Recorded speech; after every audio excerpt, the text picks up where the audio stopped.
Okay. Okay. Hey, what's going on, y'all? What's up? What's up? How y'all doing? How y'all doing? What's on? I'm back. I'm back. I know y'all miss me. I miss y'all too. It's been a whole. It seemed like it'd be a while, but it was only for like a week. But yes, I'm back. Came from back VA this past Thursday. Had a good time. I'm gonna talk about that in a few of my VA trip. What happened? What was done? What I ate? And all that stuff like that. And get to it. Today is Mr. Social Corner. Y'all know we talk about different things. So Mr. Social Corner is from topics that I come up with or social topics that's been on media. And it has been a lot lately, so we will talk about that. And so the lineup is, so I'll give people a chance to come in, will be the shade room scenario. Sometimes I go through the shade room and they got different scenarios. So the one about to talk about is something that happened. Probably in the past. It was an old post. Some of y'all probably saw it already, but I want to talk about it because this is my first time seeing it. So the scenario, shade room scenario. Then we're gonna talk about the Joe Biden not mask mandate, the panorama vaccination mandate. Hey, CN, what's up? What's up? Yes, I survived. I'm here. I'm back. Hey, JW, what's up? How y'all doing? And then we're gonna talk about my VA trip and what happened. I posted some things on Instagram. I didn't post everything up, so I'll go post some things later on. Some other stuff like I did some videos of the hibachi restaurant I went to. That was good, and it was kind of long, so it probably won't pick the whole video. So some of them might just get cut out, but it was some demonstrations of it. Real Housewives of Beverly Hills reunion looks. We're gonna talk about that and discuss it because it's horrible. But we'll talk about them. VMA performances. It wasn't all that. I'll tell you, it wasn't all that. The VMA, because I don't really watch the whole award shows. I just watch the performances after it aired. So I know you like the MTV or BET or stuff like that posted up afterwards. So I watch the performances and I just watch that. Whoever win, congratulations on the winners. I don't know who won. Whether the only thing I know, I heard that Justin Bieber won the Artist of the Year. I don't know how, but he won that. And congratulations to everybody who won the awards. Nikita Dragun, Tyga, and T.S. Madison. We're going to talk about that. And the last thing, we're going to talk about Kevin Civil and her drama and Jason Lee and all that stuff like that. So we got a couple of things to talk about it. So a lot of topics will not be long. So I'm trying to put this in because we got Auntie Momo's panel tonight and I'm on it. So I'm going to be coming back. I know last week I was on the chat room, y'all. So I was chatting while y'all was talking about the topics while I was in Virginia. So this time y'all will see my face on the panel tonight. So I'll be there. And that's that. So you know how I usually start. I start with the shows update. Let me get that on. How y'all Sundays? How's everything going? How y'all been? How's your week? Blessed and highly flavored. All right, hear that. Sure. Thank you, Takola. I always love you. Oh my gosh, thank you so much. You always coming through. Let me see.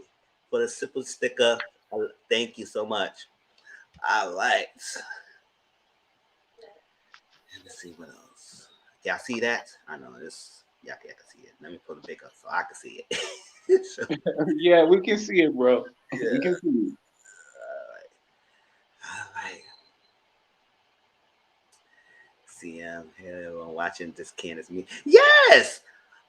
Oh, y'all know I did a Instagram post that say that I'm not gonna really talk about Potomac anymore. I mean, I go watch the show, and that's it. Potomac has just gotten draining to me. It used to be one of my favorite franchise, but it just got draining. I just don't be interested in watching it like that. So I'm watching it, and I may make comments here and there, but talk about it on a live and stuff. I won't be doing that anymore.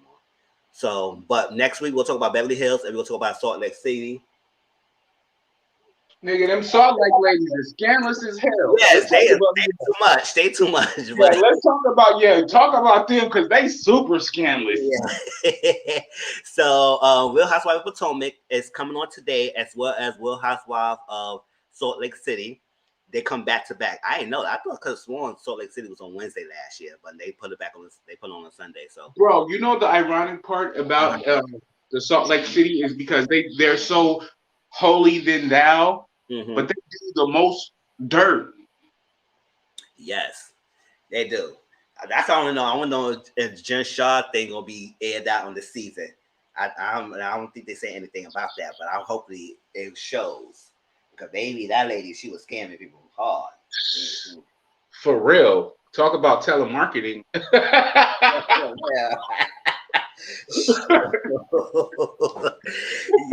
Um, Beverly Hills, they are currently, I think they finished or they're currently filming the reunion. And we're gonna talk about their looks because they always post up the looks of the reunion. And so we're gonna talk about that tonight, today on our live. It come on Wednesdays and everything. I gotta catch up on it. So next Sunday we will talk about what's happened since the last time we talked about Beverly Hills on this live. And P Valley's coming out next year. It's season 2. They're currently filming in Tyler Perry Studios. So it's 2022. So hopefully all the cast members is back. So I want to see how that happens, how it goes, and I will review it when it comes back. It's on. Oh, I forgot to put the station on. It'll be on Stars. Life at the Lockup season 3. I haven't been watching it lately, but I recorded them, so I catch up on it. My work schedule and everything. Sometimes I get home late, then I want to play my games and stuff. It's a lot of things happen in my YouTube platform.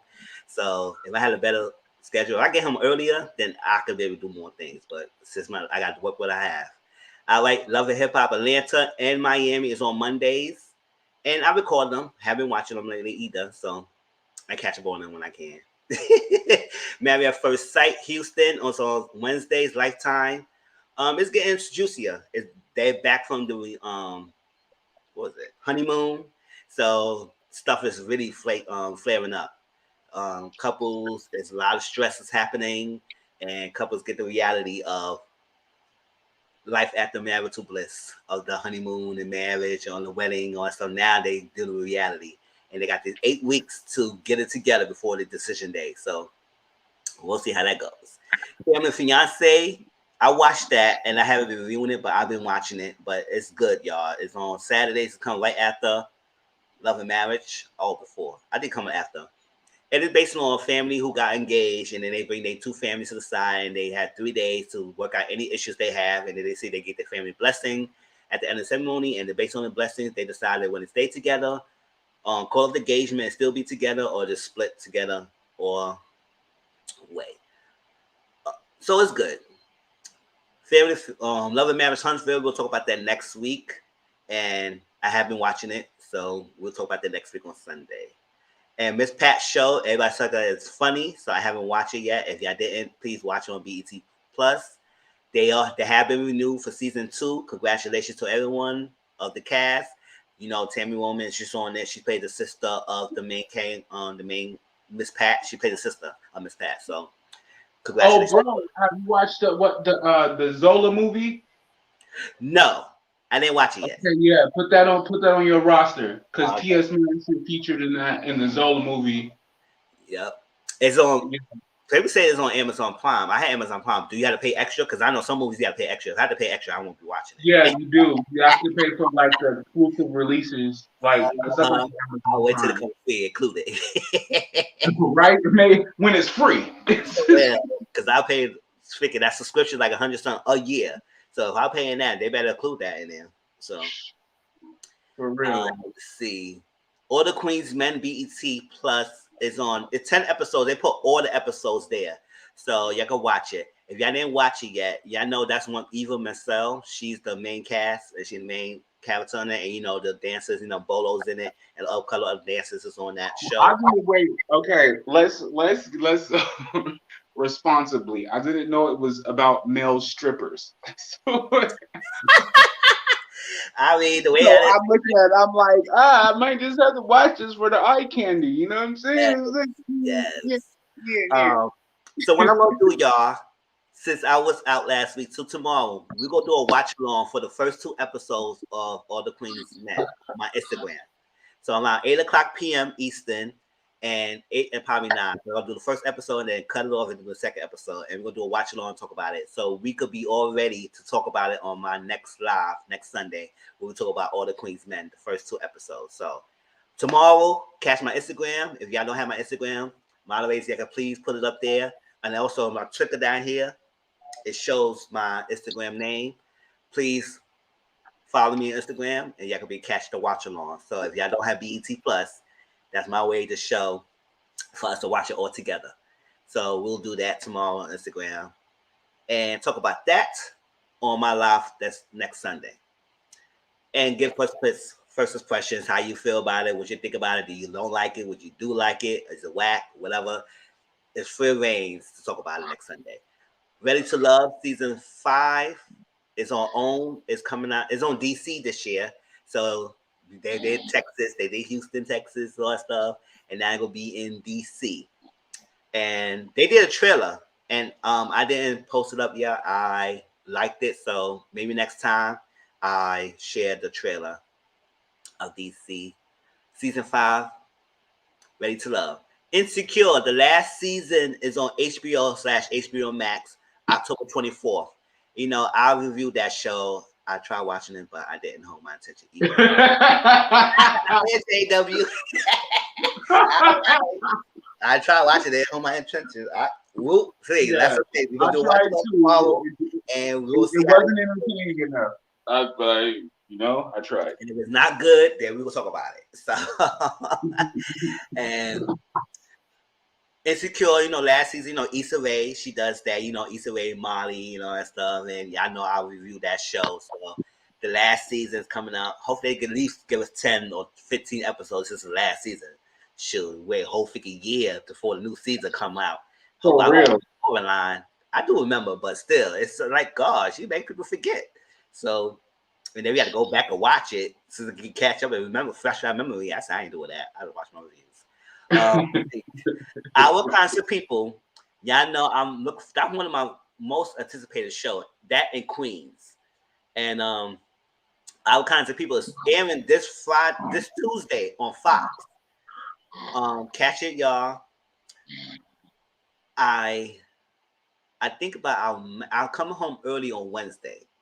So maybe I could do a live on Wednesday at 9:00 and talk about the show. So most people have primetime television. So Fox, you don't have to pay extra for that. So watch on Fox, Our Kinds of People. Y'all know Yaya DaCosta's on it. It's an all-black cast. Morris Chestnut is on it. Lance Gross is in it. Some other people y'all know who's well-known on the Black Hollywood. Y'all wouldn't recognize. So it look like it's gonna be good. It's for producers of Empire and Star. So usually is good drama. So watch it, y'all, and then probably Wednesday, probably like an hour, we get on live and talk about that episode and how y'all feel about that. Queens, season 1, and y'all hold on to me. If y'all say let's tie, you tell you on Wednesday. We're gonna do a live. So all right, I remember. All right. Queens season 1 is on ABC. It's on airing October 19th. Yeah, that's when we know. That's Brandy. That's Evie Eve, Notori Norton, and a Spanish lady. And they been like a 90s girl group that had disbanded, and now they in their own individual lives, and they go come together and perform. I guess one last time perform together as a group again after they all lives and say whatever. Like Eve's story so far in the trailers, like she got 5 kids with his husband. I guess her husband doesn't value her or something like that.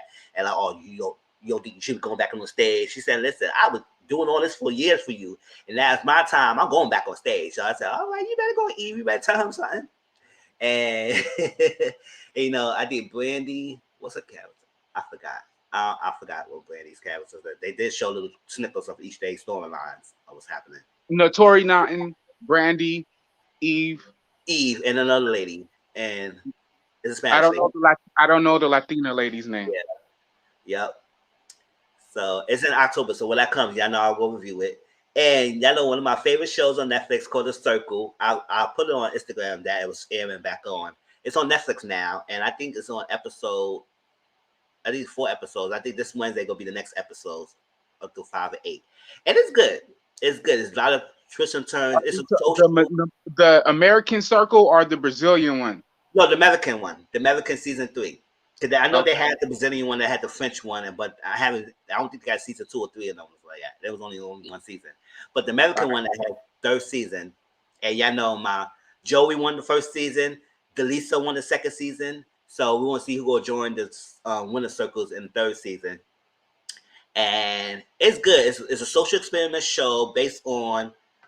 It's a social experiment. Basically, you just go be yourself, or you could be a catfish and see how far you can get along with this competition. You could be shady, you could be cutthroatish, you could do whatever you can to make it to the end. It's all based on popularity cap contest. Because after like each week or something like that, they do a ratings and so the top and so. Okay, like bro. What type of character would you be on the circle? I'll be myself. I can't be nobody else but myself. I'll be myself. Okay. I said it stated a couple of times. If I ever do a show like that, I will be myself. I'd rather be liked for myself than being liked being somebody fake. Right. And I agree with that, because I would be myself and I would have everything that they have. I would be the cutthroat, the honest, the brutality, the comedy. Like so that. I won't have to change my physical self, my mentality to be all of them. Yeah. I don't have to pretend. And I can be the catfish too. That's what's the good part.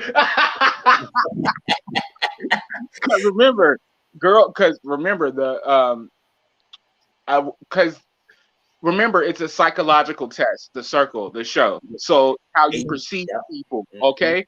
So one thing I can be on there in my catfish is that women are going to like me. Mm-hmm. And then I have to tell them that I'm gay. so I would use their perception of me, you know what I'm saying, and not falsify it, but just use their stereotypical, you know what I'm saying? Yep, I hear that. Yep, I agree. It's like that. So yeah, I was myself. It's like you said, it's a psychological experiment. You don't see each other. None of the contestants see each other. They only interact through a TV screen, and they do text messages and voice messages toward each other. They play games. They each in their own room. They cannot hear each other. So it's like basically contestants told us that they supply them with food. They're in their whole room 24/7 by themselves. They get. It looks like a bomb ass vacation to me. Yes, by themselves. All expense paid, whatever. They get for real.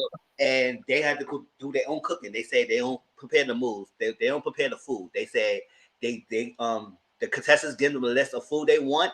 They stock their refrigerator and they cook their own meals. They stay in there and they last how long they last until the winner is announced. And I think it's 13 episodes this season. So they come on every 4 episodes each week. So last week was first 4 episodes. This week will be the next 8 will be all the way to episode 8, and then it'll be sounds about amazing to me. And then be 13. So the finale will be the 13th episode, and that would be the next week after 2 weeks. It's like that. So, yep, that's the shows there, and that's it. Let's start getting to the topic. So the first thing will be the shade room scenario. All right, let's share that. All right.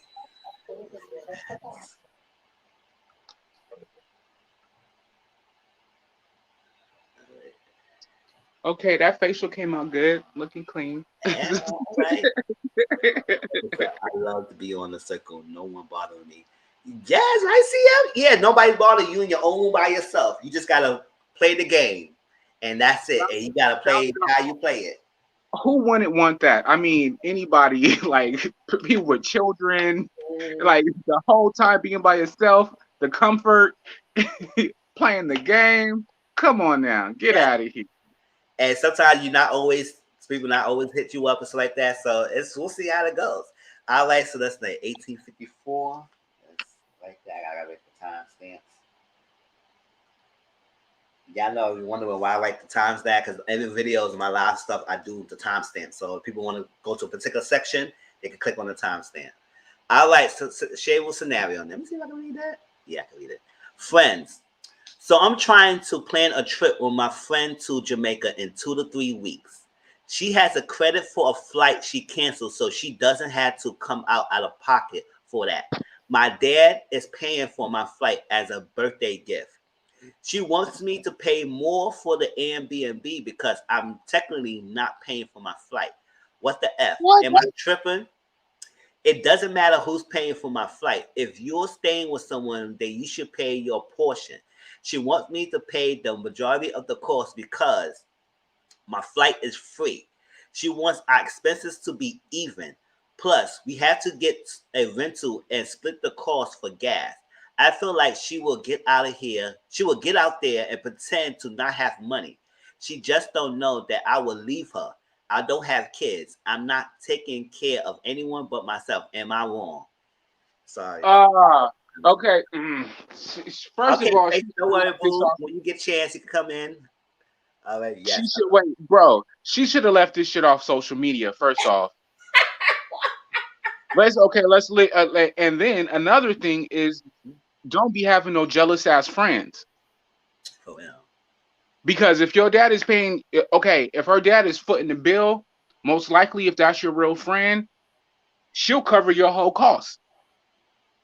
So don't be around no jealous people in no friendships, because it sounds a lot like jealousy. Yes. That your dad paid for the shit, and you want me to go because what her standards is, because we paid for this, we paid for that. We're not negating the point that the young lady can pay for her half of said car, said room engagements and Mm-hmm. stuff like that. So it's, yeah, this is a, I hope that everybody listening knows when your friend is jealous of you. JW, I agree. I love being myself as well. It's like that. So do a show like that. It wouldn't bother me. I mean, I know you gotta be in your house all day. I mean, I don't mind with I that. mean, for real, if you go on a vacation, you gonna go to the excursions and stuff like that. But I would like to stay in the hotel, the Airbnb for that one day. You know what I'm saying? Yeah. Enjoy the pool, relax, not be out in the functions. You know what I'm saying? Oh no, why would I? Yes, I agree. Like I said, and we all have that. It's the etiquettes, and we're gonna talk about that in future social corner about etiquette things, about trips and stuff. If y'all all plan says like 3 or 4 of y'all, and y'all all plan a trip, y'all all got to split the trip. You got to split the trip. You can't have one person pay more than the other ones. It's like if it's 4 persons in the room and y'all all sharing the room. Say all 4 of y'all sharing the room. It's 2 double beds. Y'all say whatever. We gonna get one room and that's it. It should be But split 4 ways. we all got a broke friend though. Yeah, That, you know, that with a struggling. friend, that's a problem. It's like if you know you gotta pay, go on a trip with someone you know they gotta pay their way. Because if you go to a trip and then you pay for them, you gonna feel type of way about that. Unless you don't mind doing that for your friend, but don't come around saying, "Well, I do this for you." I said, "Well, you was doing that. You should have told them." Yeah, It's like and that. the So, point is that our company is because you want to enjoy it with me. It's not like I'm a tag along. You know what yeah, I'm saying? It's because I'm your friend. We going to have fun, nigga. yeah, That's what we doing. yeah. So you split the cost. So if it's 4 people to a room, you have to split 4 ways. And sometimes it's hard to plan a trip with people because you got deadlines, especially with destination trip. It's like that. You got deadlines to put this money in, Hell and you got yeah. this, that, and all that stuff. You got to get the money up. You got to pay the deposit and everything. And if people not putting their money in, you might just end up doing yourself or find people who do it. And that's what My, sometimes people get upset with you. And it's like, why? Because you knew this trip was going to happen. You knew it got a deadline. You knew you got okay, to forgive friends. Forgive friends. I'm trying to do that with my sisters. We going yes. to a cabin in November, and I'm just like, they need to be on their P's and Q's. they need, why are we waiting to the last minute? Because my ass is not waiting to the last minute for anything. I want everything to be paid for, so when I get there, we don't got to spend no money. They asses is lollygagging, taking Yeah. their sweet, sweet time. And that's the same thing with like your friends. Make sure everything is covered because you won't have to deal with it when you get there. Why Yeah. you waiting to the last minute? Yeah.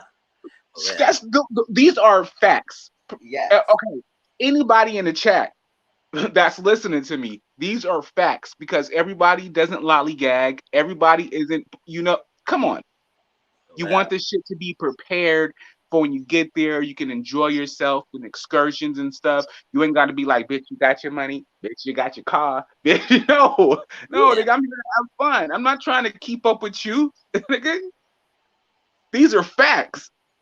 Hey, Boo. Hey, Auntie Bobo. What's up? Listen, watch my hair. Yes. So I was saying, so what she's saying that she should pay. No, you should not pay more, and you're not wrong for what you said. Whoever puts the scenario up, because at the end of the day, just because your flight got paid for by your father doesn't mean that you you still not doing your part And of she paying the shouldn't room. have snitched on Like herself. She should not have said that my dad's paying for the flight. it doesn't matter because transportation. If we pay for a trip, right?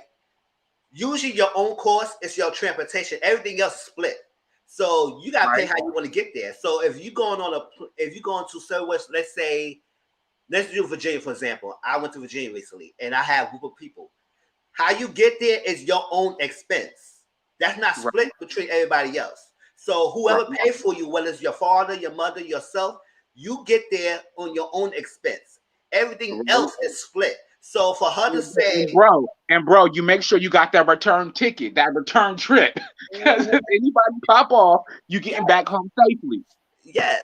So for her to the fact that her father paid for her flight doesn't mean nothing because that's her own expense. What's shared expense is the room, the food, maybe not the food, the room, the car, and anything else they had to share together. That's split. So for you want her to pay more because her father paid for her flight doesn't mean nothing. She's still paying half of her room. Pay your half. No. You probably wouldn't be like she said, she probably was the broke fan who said, oh, well, you got credit. But basically, let's talk about the credit. You got a credit for your flight. So good, you're not really paying for that flight unless you pay for the thing and you got credit. So pay your half too. Don't try to play me and say I gotta pay more because my flight was paid by Like, my what is it? Yeah, don't try to guilt trip me into that you couldn't afford your trip. yeah. Don't try to make me feel guilty. But besides that, like you said, yeah, the room, the food, the car are going to be split in between. If it's two people, four people, five people, Yeah. it's going to be split. But as for my stay, if my nigga, how about if her dad didn't even pay for the shit? He used his frequent flyer miles. Well, He didn't even have to come out of pocket. He was just well, like, okay, use my flyer miles, and there you go. Why? What do dads do? They make sure that their daughters are safe. mm-hmm. Yes, that's true. So And that's a slam dunk right there, Kobe in the third. yeah, so that friend wants you to pay more. No, you should not pay more at all. If we agreed to split the cost, we agreed to split the cost. Now, if you don't have the money, we won't be going with you. And that's what she said. She And might this is want to the buy and this is something, the but circle game, bro. My yeah, ass would be like, okay, bitch, you want to play like that? I'm uh, gonna go to the same destination as you and get my own rental car, and you're gonna have to find your own whip, bitch. There's no Ubers in Brazil.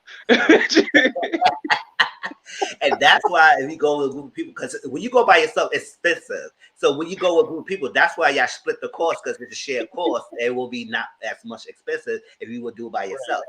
So that's why that's what I said. The only thing expensive you have to pay for is your destination to get there, your transportation.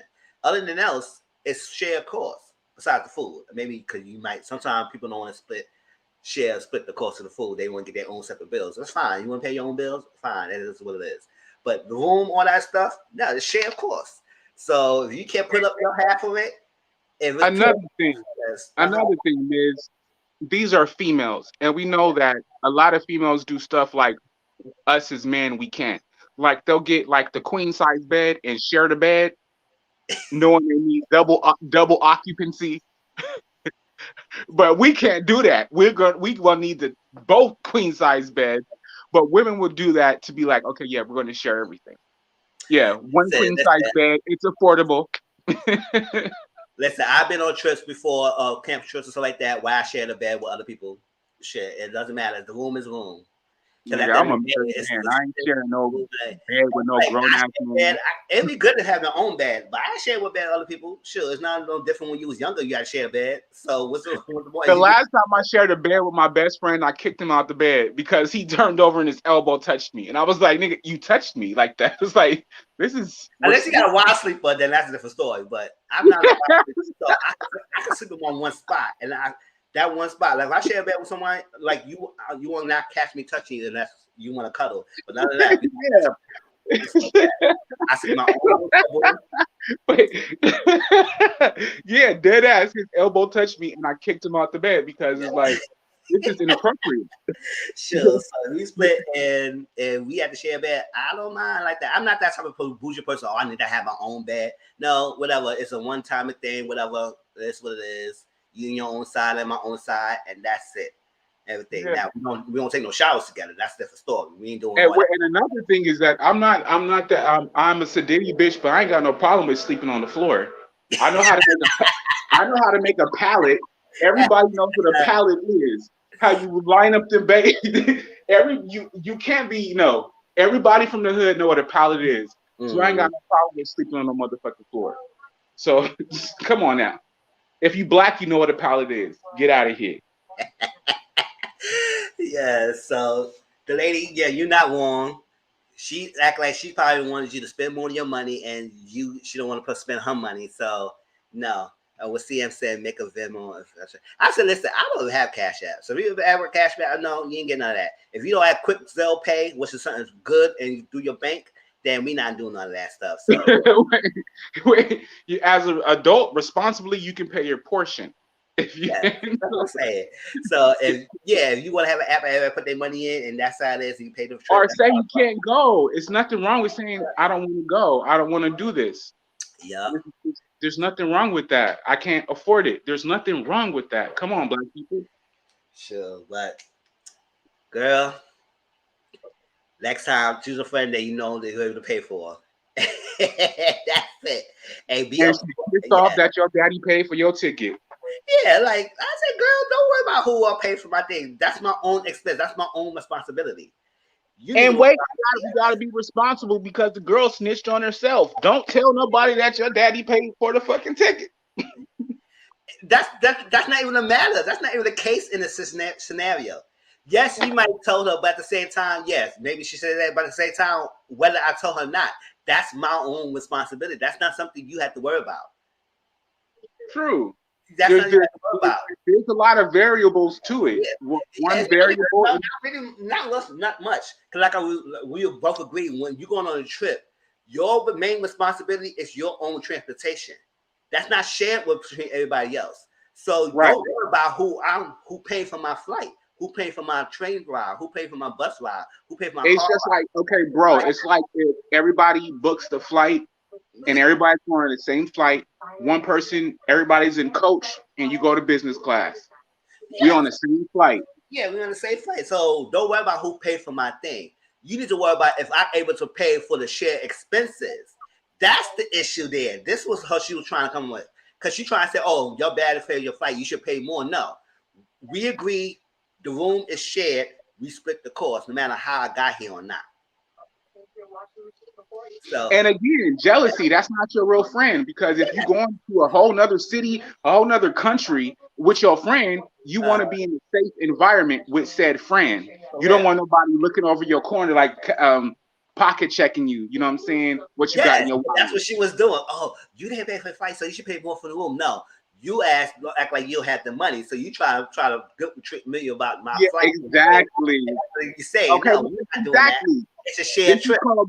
Read between the lines, people. Read between the lines. No, we ain't doing that. So don't worry about how I got there. That was my own responsibility. You need to worry about if I even pay for the room. Then you can have something to say. But nothing that. That's it. Yes. Next. Yes. So yes, you was not wrong, lady who wrote this thing. Your friend was messed up. She acted like she had no money, and like you said, you would leave her. I said, damn right. That's why you go on a trip. You have your money. Don't rely on nobody else. No matter you're a man or woman, have your own set of money. You going on a trip with somebody, because you have to be in a situation where you have to leave. Get your situation, you can leave. You have your money to do so. You don't rely on people. That's what sometimes people tell me, when you go on a trip with people, make sure you stack with credit card and a debit card. You never know. For real, nigga. For real. And cash. You never know when you need to use it. For real. And you might have to exchange your money when you get to a foreign place from your American dollars to whatever what dinyard. Whatever. Sure. If I had to get out of here, I'd duck and dodge it. He said, "What time?" I went back home because y'all playing games. No, we ain't playing that. Bro, I'm leaving you, and I'm leaving everybody else in the party for my own safety. How about that? All right. wait, bro. Bitcoin, Satoshis. Yes, whatever. You say that with everything. I'm always prepared. Stay ready. Get ready. Shoot. I'm gone. Yeah. Bitch, I'm calling my husband. Fuck you, bitch. Just whoever smoke signal something. Get out of there. Wait, what they call the Mexican coins? The So, this shit, nigga. Fuck that. well, you trying to play me? You gonna try to stick with me the bills? Or you act like you gonna come in a free trip with me? Nah, we ain't having that. You'll be stuck. Nah, we not having that, nigga. No. Well, Fuck that. I'm a tall black man in a foreign country, bitch. I'm trying to flee before they well. All right, get out of here. All right. So the next topic, let me share that right now. Is...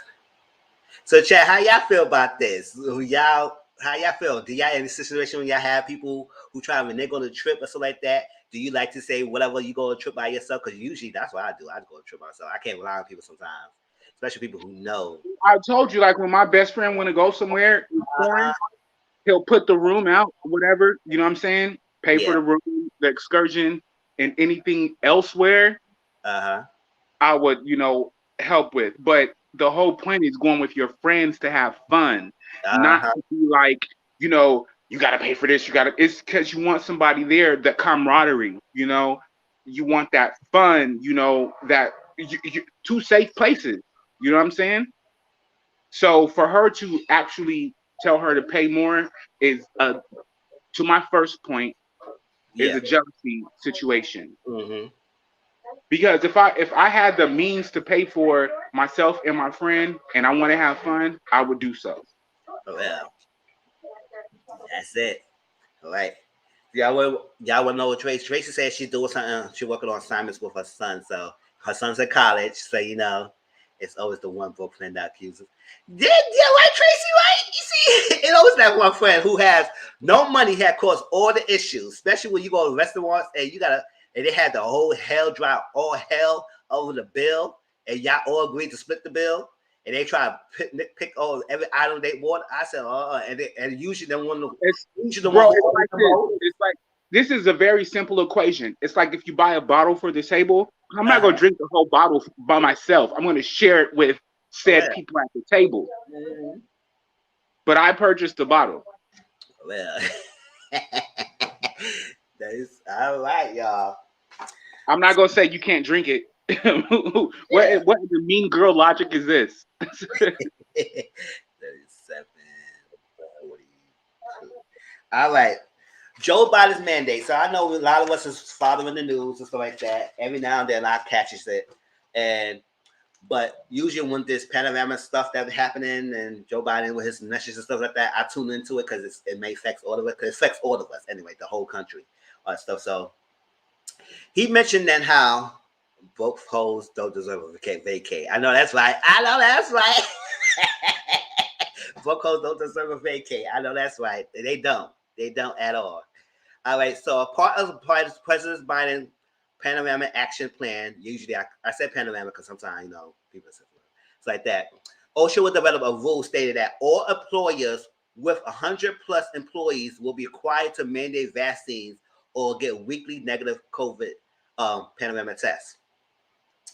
And I got the vaccination already. So and my job is following along with this because they do follow the guidelines of what the state and the federal does. So my job did email us saying that they're working on a plan and see what they're gonna do. So it will be mandatory in my job soon. But I already got vaccination, so it won't affect me. But I do understand the people who may not want to get it. But I would dare well I'll go submit a weekly test every week. I said, hell no, I'm not doing all that. That's too much. And lucky they give you that option because some jobs saying that if you don't get it, you will get fired.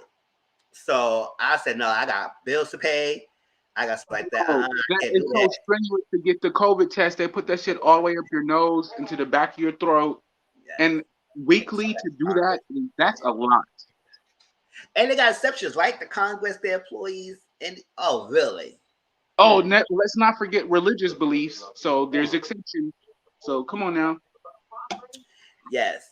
So those people who work in the big corporations, like I work in hospitality field. I mean, I'm a concierge, so my company owns different buildings, so they had to apply to this rule and everything. And some people say, I don't know, I guess I'll have to get it because I don't know if I want to do weekly test. You know how much time they got to keep stuck in your nose of the test every week just to show a regular test so you go show up to work? That's taxing and draining to do that every week. How y'all feel about that? Because I don't think I could really do that. It's like that. So that's why I went. It was not because of my job. It's because I want to protect myself and, you know, family and all that stuff like that, and young ones. And I said, whatever. I still wear my mask. I wear it like no problem. It's like everywhere I go to a store, I'll put it on and everything. And in my job, I still have to wear it too. So how y'all feel about this mandate? I mean, granted, yes, you man should have forced people. It's only the businesses that have 100 plus employees. So it's not affecting any small businesses or anything else. So it's not mandated for them. But everybody else who's working in big corporations with different employees, how do y'all feel about being mandated to take the test or get weekly tests or get vaccinated? Bro, we'll start with you. Chat, you can tell your comments. Sunil. I'm here. Sorry. My bad. It was husband business. This nigga need to go to her. Here go Tracy. Hey, Will, what's up? Trace. You know, just keeping my foot on my child neck. You know, the normal, the usual. You know, his college thing, he tried to understand his assignments and stuff. No, he just feels like, you know, it's due tomorrow at noon, so I could do it tomorrow. Oh no, you can't. And then he opened it up and was like, so this is 11 pages. I was like, and you told me you could do it tomorrow. Boy, if you don't get out of my face. So, you know, those kind of things. Just, you know, double checking him. You know, just keeping on top of him, making sure he's keeping on top of everything. That's all. Yeah, that's true. Because college is no joke. I always tell people, it's like, college not that hard because the only hard part of college, I think, is being on your own if you're not used to that. And the work, because you don't go to class every day like in high school. Some class you might have once a week. Some class you might have twice a week. And they make an hour or two of class time. And then every other day, you free. So you might not have class every day. You might have a class on Monday, Tuesday, and probably one on a Friday, and have Wednesday, Thursday, Friday, or by yourself. And that's time to study and everything and do your work done. So it's hard if you don't catch up on your assignments. And in the first 2 years, we got general elections. And, you know, after that, when you're in Major Pacific, that's when you're saying, oh, what? You interested in it. So you go do well. That's why people don't fail out unless you exactly. The reason why I've taken the quarantine has forced me to take 2 semesters off because I'm the bitch that keep a 4.0. Remember, this is my second degree, so I don't want to go under because that's how I get the scholarship monies, the grants, and so on and so forth. And the online learning is not fitting for me, you know. So I don't want to drop below my grade point average at all. So that's my personal choice, and that's it.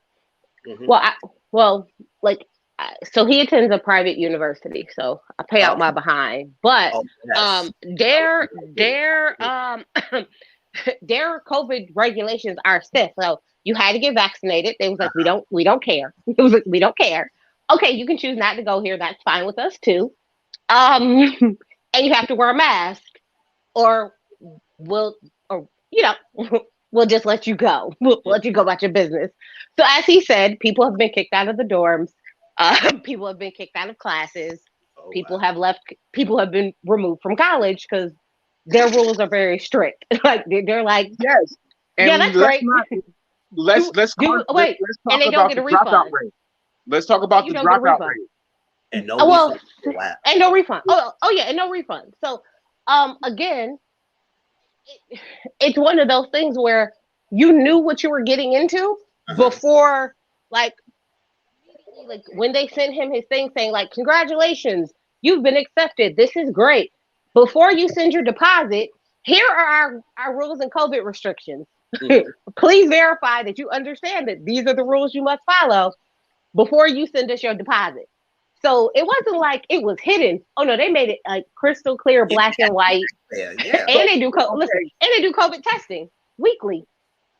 Do you Even know, that, you know you're how unfair vaccinated and it get is testing. for this generation of kids that are actually going to college and having to endure these things? It's changing their life. College is 4 years. If you want to go on to your BA, doctorate, so on and so forth. But that shit is like way too stressful in between. I will say this. My my sympathy, my empathy for people in COVID has dwindled to almost zero at this point, because I'm like, if in the 1900s, if y'all had the swine flu and yet it literally was wear a mask or go to jail. Like, these were the rules. Like, you either followed the rules or you got locked up. It was real simple. Tracy, in In the 1900s, women weren't able to go to college. It didn't matter. In the 1900s, it took them 2 years to get over a pandemic. It's going to take us like 8 because everybody got problems and they don't want to do and blah, blah, blah, blah.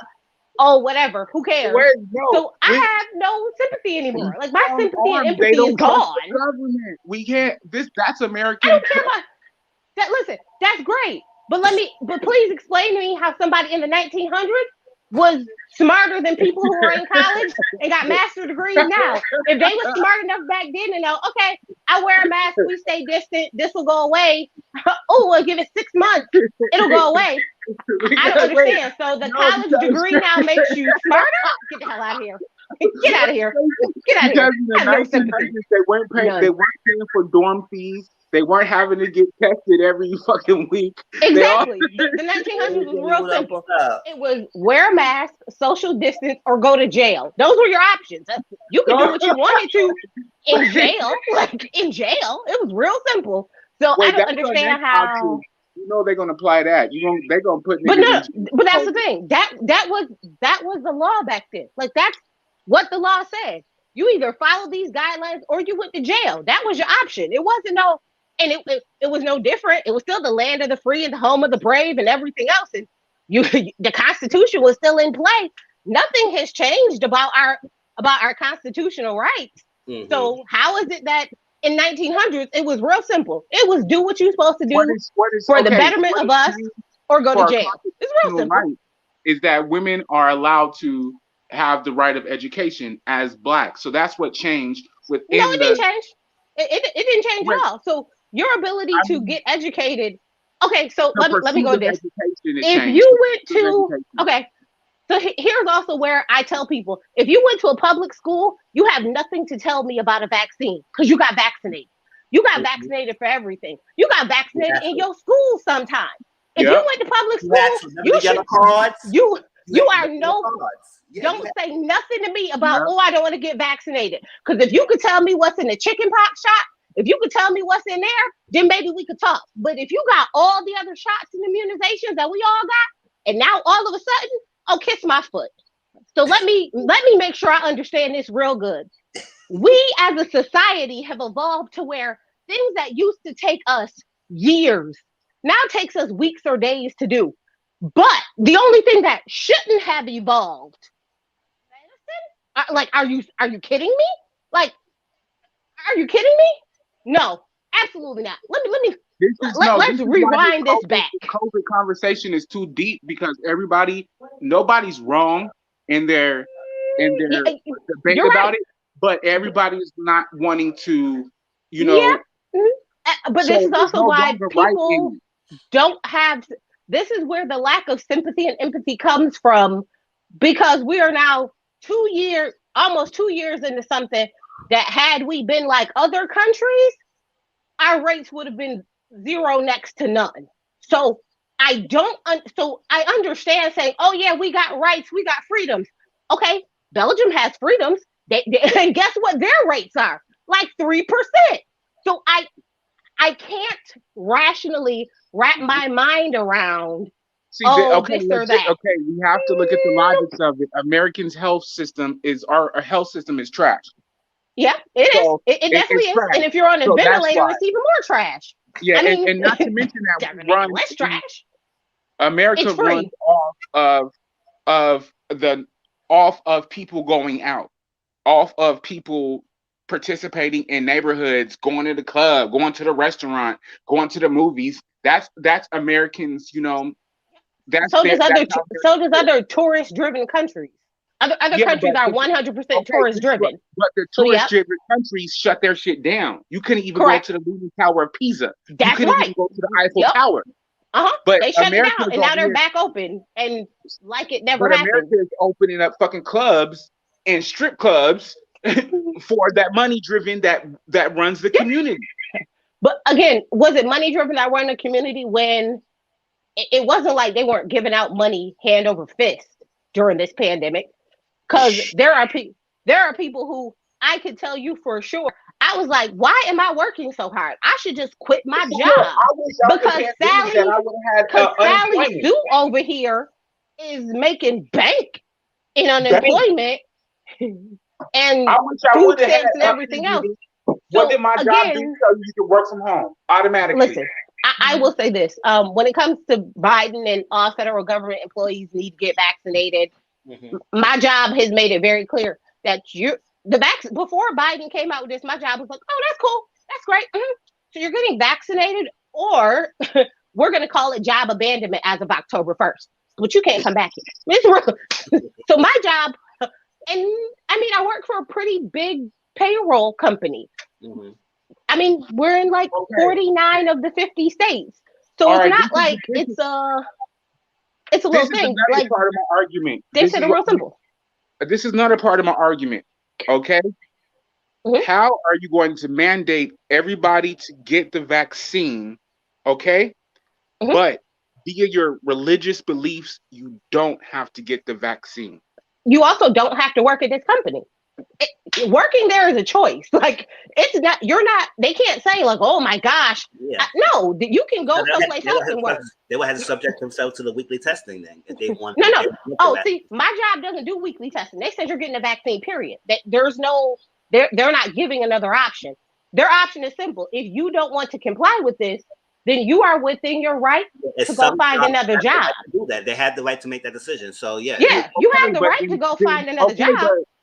But listen, if we are in the pandemic, their religious rights gives them the ability not to have the vaccine that you're forcing everyone to have. Because they're a company and they also have rights as an employer.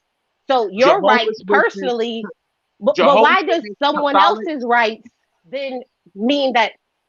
Why does your rights then mean that my rights don't matter? We can't have it both ways. If I need to respect your right, then you also need to respect mine. Oh, yes. You don't have to be here. Like you are more than willing to go find a job somewhere else that allows for whatever. But if you're going to be here, then you're going to need to follow what this is. So I understand saying, oh, I have the right not to do this. You do, but you also have the right to find another job. You also have the right to find another job. Like you also have the right to requiring for only people who got 100+ employees. Anything less than that, they're not required yet. So, do y'all know in West Hollywood, here in California, that they're mandating everybody to have proof of vaccination to get into the clubs? New York is doing the same thing. New York is doing the same thing. But it's only it's not here where I'm at in Long Beach. It's only in the WeHo, West Hollywood, where the gays is at and where the Jewish people is at. But this is the caveat of it all. You can't go inside, but you can sit outside. Yeah, because outside is free air. It's not like it's fresh air. So it's not, you're not in an enclosed space.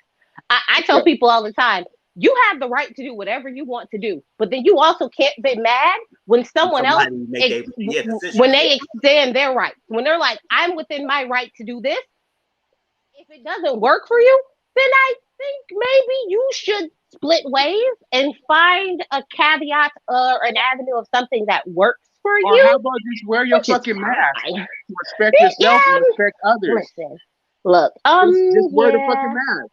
No, we've learned with Americans that is not how things work with some people who, like to scale walls on January 6th. That's not how that's not what they believe. They don't believe that, they could just wear a mask and do right by people. Again, I also say I have a very small dog in this fight because I've been working from home for the last almost 7 years. So it don't really affect me And the same this way is it affects other people because I don't this care. is the irony of it. This is the irony of it. Okay, here in Los Angeles, we're going the southern bottom of California. Okay, they have all these mandates, right? But why the fuck did they open up the goddamn Hollywood the horror thing, the hay rides, the bell rides, and stuff like that, and thousands of people in droves came up. They had no mandate to wear a mask, but you have to wear a mask to the concert. You have to wear it to the it's like it's very foolish. It's not making sense. Okay, how are you opening up all these attractions and be like, you don't have to wear your mask unless you go inside, but if you go into this restaurant, you have to. Don't go into that store. You have to. It's not making sense, bro. It's not making sense. It, it It's doesn't not. make it doesn't make sense because everything is very siloed out in the way the thinking works. If it was universal across the entire state where they said if you're indoors, everybody has to wear a mask, it will be different. But because different counties, different Yeah, cities, different municipalities how the have business their goes. own set rules and do things differently, it makes it more confusing than technically it needs to be. Um, and also, as different variants come out, things Yeah, change. Yeah, As they do. different things happen, things change. Because at one point, these were the rules, but just But simple responsible. variables, This is and the then argument. change. Like, nobody's wrong, nobody's right. But being law-abiding adult citizens, what the fuck you gotta do. But you're not gonna put these stipulations on me so rough that I can't go to A, B, or C. I know how to protect myself. You know what I'm saying? I know how Okay, to respect so others. I guess my question is, why is nobody up in arms like no shoes, no shirt, no service? Why? If it's really my liberties, my freedoms, why is nobody upset about that? I mean, technically, it is no different. You have to wear a shirt to come into this establishment. You have to That wear is shoes to true. come into this establishment. It again, it's not like you can't go someplace else or yeah. do It's not something else. forced to stay there. It's kind of a universal thing where kind of everything is. Most people just knowingly abide by it because it didn't always used to be that way, and now it True. is. And we've all become grown accustomed to it to say, okay, yeah, okay, whatever, no problem. This will be no different. The same way people are all up in arms about this now, 20 years from now, it will be looked at very differently. And depending on where it is, some people will be like, we handled it great. Other people will be like, well, we handled it terribly. It just really depends. It depends on your perception of what good or bad is. But I will say, if you want everybody to respect your rules, then you need to be understanding that other people have their own sets of rules that you should be willing to be understanding of. Yeah. So, like I said, when Biden made this thing, like I said, I understand he had to do what he had to do to make sure we get back to our healthy state in the country. So, whatever we got to do is your decision. Get vaccination or get weekly testing or what. They gave the option because he could have said you get fired, but some establishments said that. So that's that. With the point of vaccination, I know people who don't want to take it. It's fine. You have to take it. But at the same time, like Spacer said, some companies have their own right to make the rules how they want to make the rules. And if you don't like it, you gotta go somewhere else and just play the point with it. And it's like that. So, and the vaccination with the foreign substances in your body, a lot of vaccinations and stuff we had to take, we don't know exactly what's coming in. We just say, oh, it's vaccination, it's gonna protect us, like the flu shot. People get the flu shot, you can still get the flu. You still gotta take the flu shot. It's a lot anything other things to get stuff in your body. If you don't want to take it, you don't have to take it. That's what they ask you for. It's like that. But Oh, okay. working in an establishment, but at the same time, you working with other people. It's like it's not like it's just only you in your own house and you just okay, it's not that, but you surround with other people. Other people may not like that you don't have no mask on. Some people in my job and some customers in my job freaked out when somebody don't have the mask on, even though they say it's not mandatory. Because, okay, and another thing, bro, is what really what really taught during this pandemic is that motherfuckers is dirty as hell. Yeah. So let's put that on the table real quick. Y'all niggas ain't been wiping your nose, washing your hands. And no, we got we going through the pandemic. We got fucking tuberculosis. We got meningitis. Let's go through that. So that's one thing we all need to learn and look at. That motherfuckers was dirty as hell before the pandemic. That's how the germs spread. Thank you, Sia. Yes, it does. Yes. Especially basic things that you should have, and you realize during this whole panorama, you realize people has been doing it, and then they realize they're buying out of toilet tissue. Now they're buying all this sanitizer. Now they're buying all this stuff. It's like, you were not doing that before, so it's crazy like that. So for him making this mandate, I do understand how the tough position he's in. Now people say, "Oh, you shouldn't have made it mandatory," but at the same time, he doing this of businesses that have a lot of people working together. It's not just 100 plus employees. It's the customers you work with. It's everybody. You surround yourself with everybody. And my job, they're making a plan, but you still have to wear your mask, even though you're vaccinated or not. So I said, fine, I don't have no problem with that. So like that, it is what it is. That's that. So, and I need the money. It's like this. I don't have the luxury. Like I say, oh, that's that job. I can sit at home and no, I don't have the luxury like that.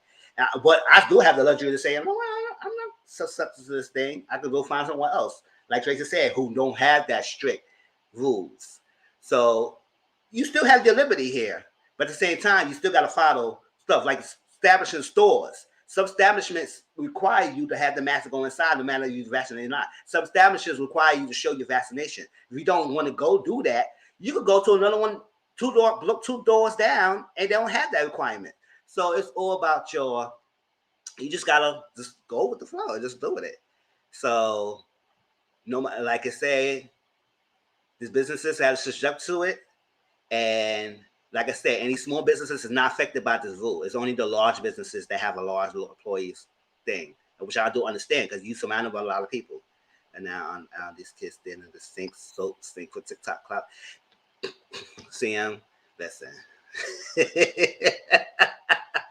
So we'll continue to update with this. I guess they're working on that. People still not liking this administration rule and all stuff like that. We follow through and see what they're gonna do about it. But it seems like it's gonna be in plan of motion, and businesses who got 100 employees got to start follow action. And we'll see how that goes. But I bet you I know why they picked over 100 employees.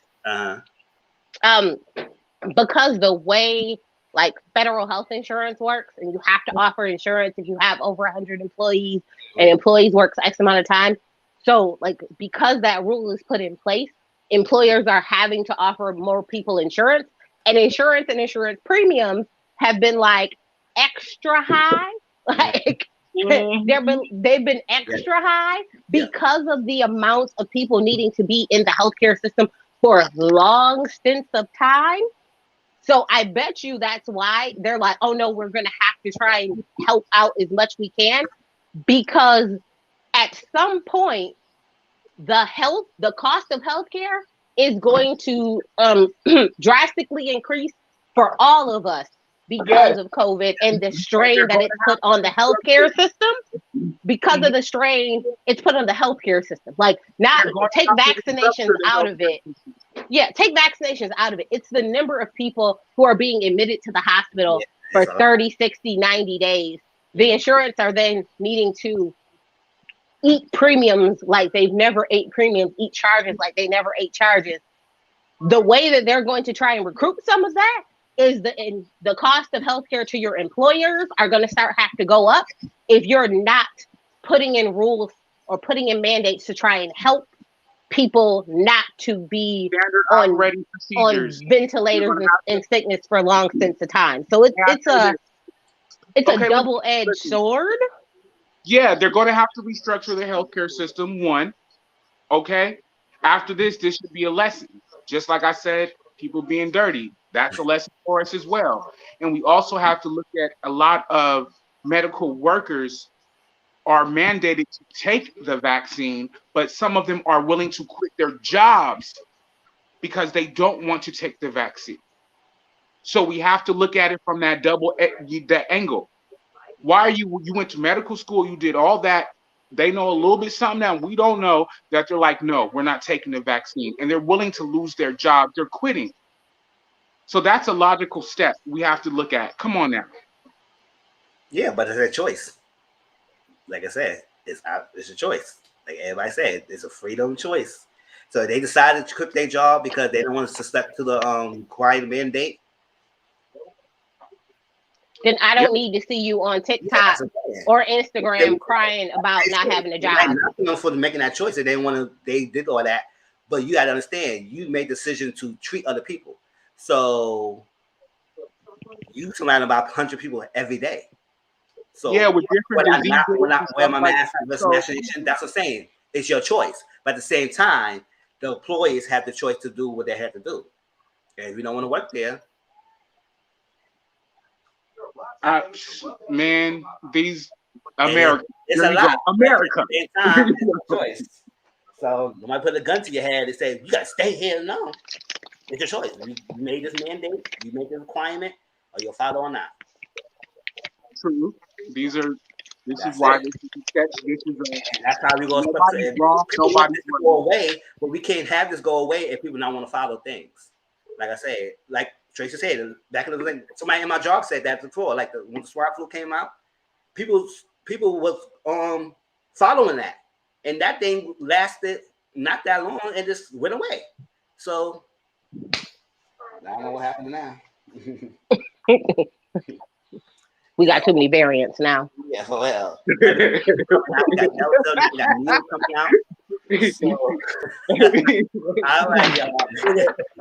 We still got murder hornets. We still got murder hornets. We got cicadas. We got other shit we got to worry about. And see what happens with everything, but it seems like it's going to be in a law. So we just got to follow suit. 03. Only the big businesses, y'all. So y'all want to work with small businesses? Go to small businesses if you want to find a job, y'all. I mean, shit, you ain't lying, nigga. Come on now. All right, so my next topic is talk about a little bit of my VA trip, and after that, we're going to talk about the Real Housewives of Beverly Hills reunion looks. And all right, so VA, I left for VA September 10th, day before September 11th, so like that. And I took the Amtrak train. It was good. I enjoyed the time. The ride was nice. I had nobody sitting next to me. It wasn't too busy. People was not allowed. It was on a Friday night. That's why a lot of people going on.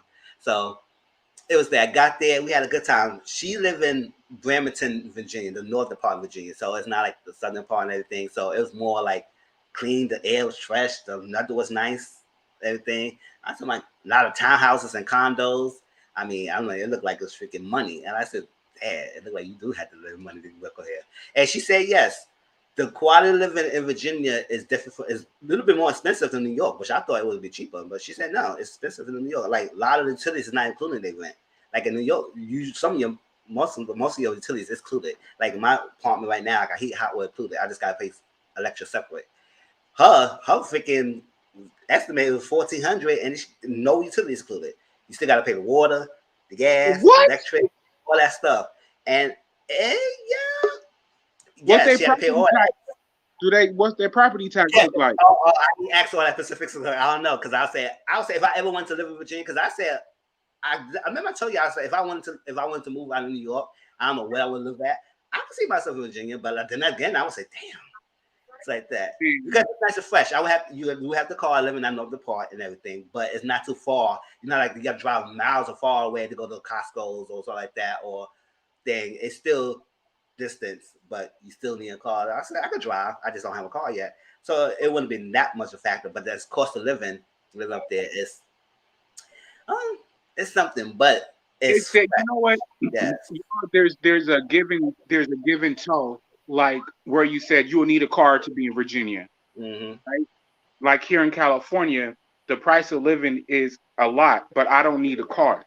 We're a one car household. You know what I'm saying? So if I want to go anywhere, my transportation is available. But in Virginia, Nah, nigga, you gonna need a car. You 2 cars. And Two it's car she family. told me that it is property tax on the, I think, having a car or something like that. She said, yeah, having a car, you do got to pay some taxes on that. I said, oh my God. Yeah. These are the This is a logistics. necessity, so I guess they have to make their money. And they use their money well because on the roads is nice and clean and grass is cut. And I said, oh, it's nice up here. And she lives in the northern part. So I don't know how the southern part is, the western part, and all that stuff like that. She said the southern part is more British than the northern part. Virginia was the last place to have abolished their law on slavery. And that was in the early 2000s. Mm-hmm. So they held their law on slavery, whatever. And that's why some parts of Virginia are fucked up. So let's get that clear. Yeah. And I'm sure they keep the certain places super clean. Yes, they do. They definitely is. Definitely. Everywhere I went, I said, oh my gosh. Yeah, Nova expensive, but VA is a Commonwealth. Oh, okay. Your VA is nice but expensive. Love Southern Virginia though. Yes. Yeah, CM is right. It is nice and it's up there. It's expensive because she said none of the utilities included. But she lived in a nice condo because she could live in a condo for rent. But she gonna give it up next year because she don't want to buy it because she just want to go somewhere else. But yes, so I got there, everything, ate. The next day it was this Culture Fest. Some of y'all saw my post of the concert that I went to. It was outside. Mr. Vegas and what's his name? Charlie Black performed. A couple other artists performed as well. And it was crazy. We got there. It was nice. We got there. And then they had a VIP line because I paid for the VIP, which is the best thing to do. It was the VIP and then it was the regular General Men. Because General Men, you had to stand up and everything. And you could bring a blanket, but you can't bring no chair. It's like that. So stand up or you can sit down, whatever you want to do. But the VIP section had a nice section. It was close to the stage. And you could bring your lawn chair or the blanket and everything. And you can sit there, all that stuff. You had the VIP bass and it had the vendor bar, all that stuff there. It had their own bathrooms, porta potties, but it's still called the VIP. And with that. So we stayed in different lines, and they had us on the left side and the right side. We was on the left side, and then after a while, people were getting to get it together. People who was organizing the event. I said, how you guys try to get it together at the day of the event? Now y'all supposed to know what's going on. So they switched us to the right side and then the left side, and then this lady who smoked and drank right in front of us. It was hot that day. Passed out right in front of us. I said, oh my gosh. And she was shaking and went down. I said, what the hell? I said, girl, what was it? She was smoking weed. So I said, what was it, that weed that made you pass out like that, girl? But it wasn't the weed. She just was dehydrated and she was smoking the stuff. And I said, they had to drink some water. She was good. Or stuff like that. But we got there. It was good. The food, we had different vendors. One of the places that I went to, I took a picture of it. The that Caribbean food, Jamaican food, all that stuff, the curry chicken, the rice, all that stuff. It was all right. The second one I went to, it was good.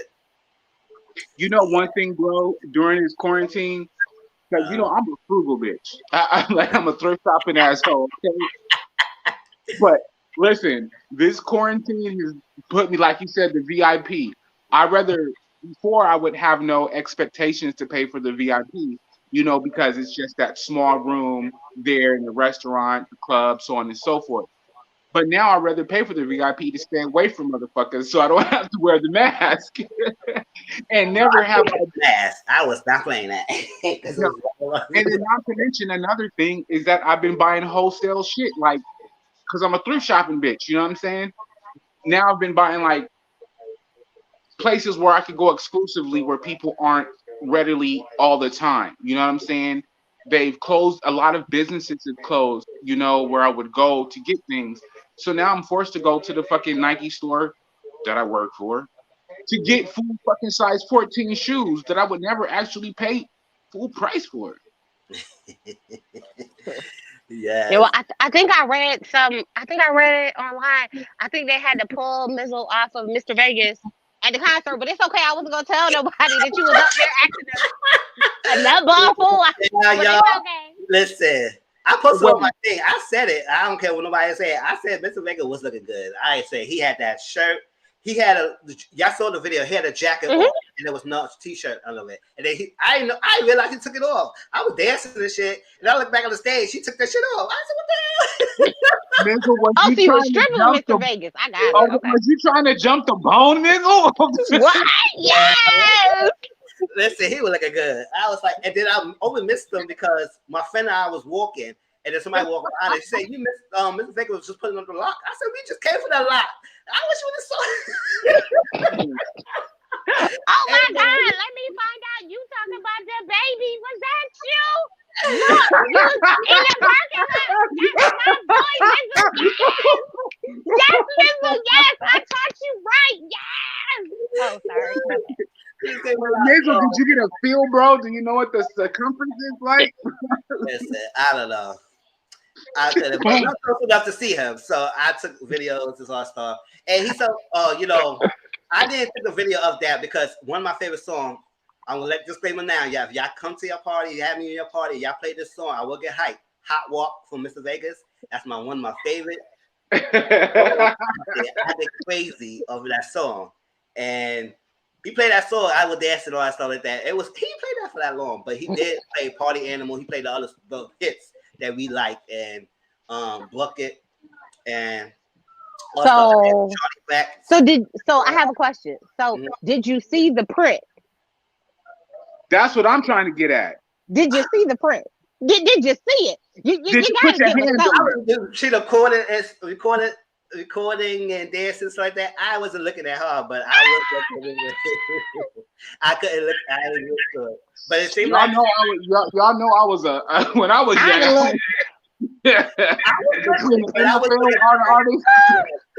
I was looking for that effect to see he was packing it out, but it seemed like the energy he was giving on that stage, he's like he was. But Charlie Black performed. He did good.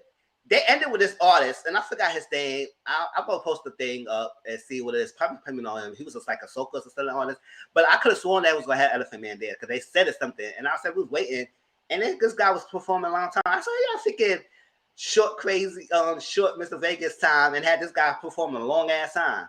Whatever, he was not bad. He had the crowd hype and everything, so it's like that. They had a couple of artists. They had this artist called DJ Freshie K. He had different ladies. I think I'll post that up a little bit too. And it was good. I mean, it was 2 fights about to happen. I said, well, we can't get them nowhere. People want to fight somewhere. Niggas.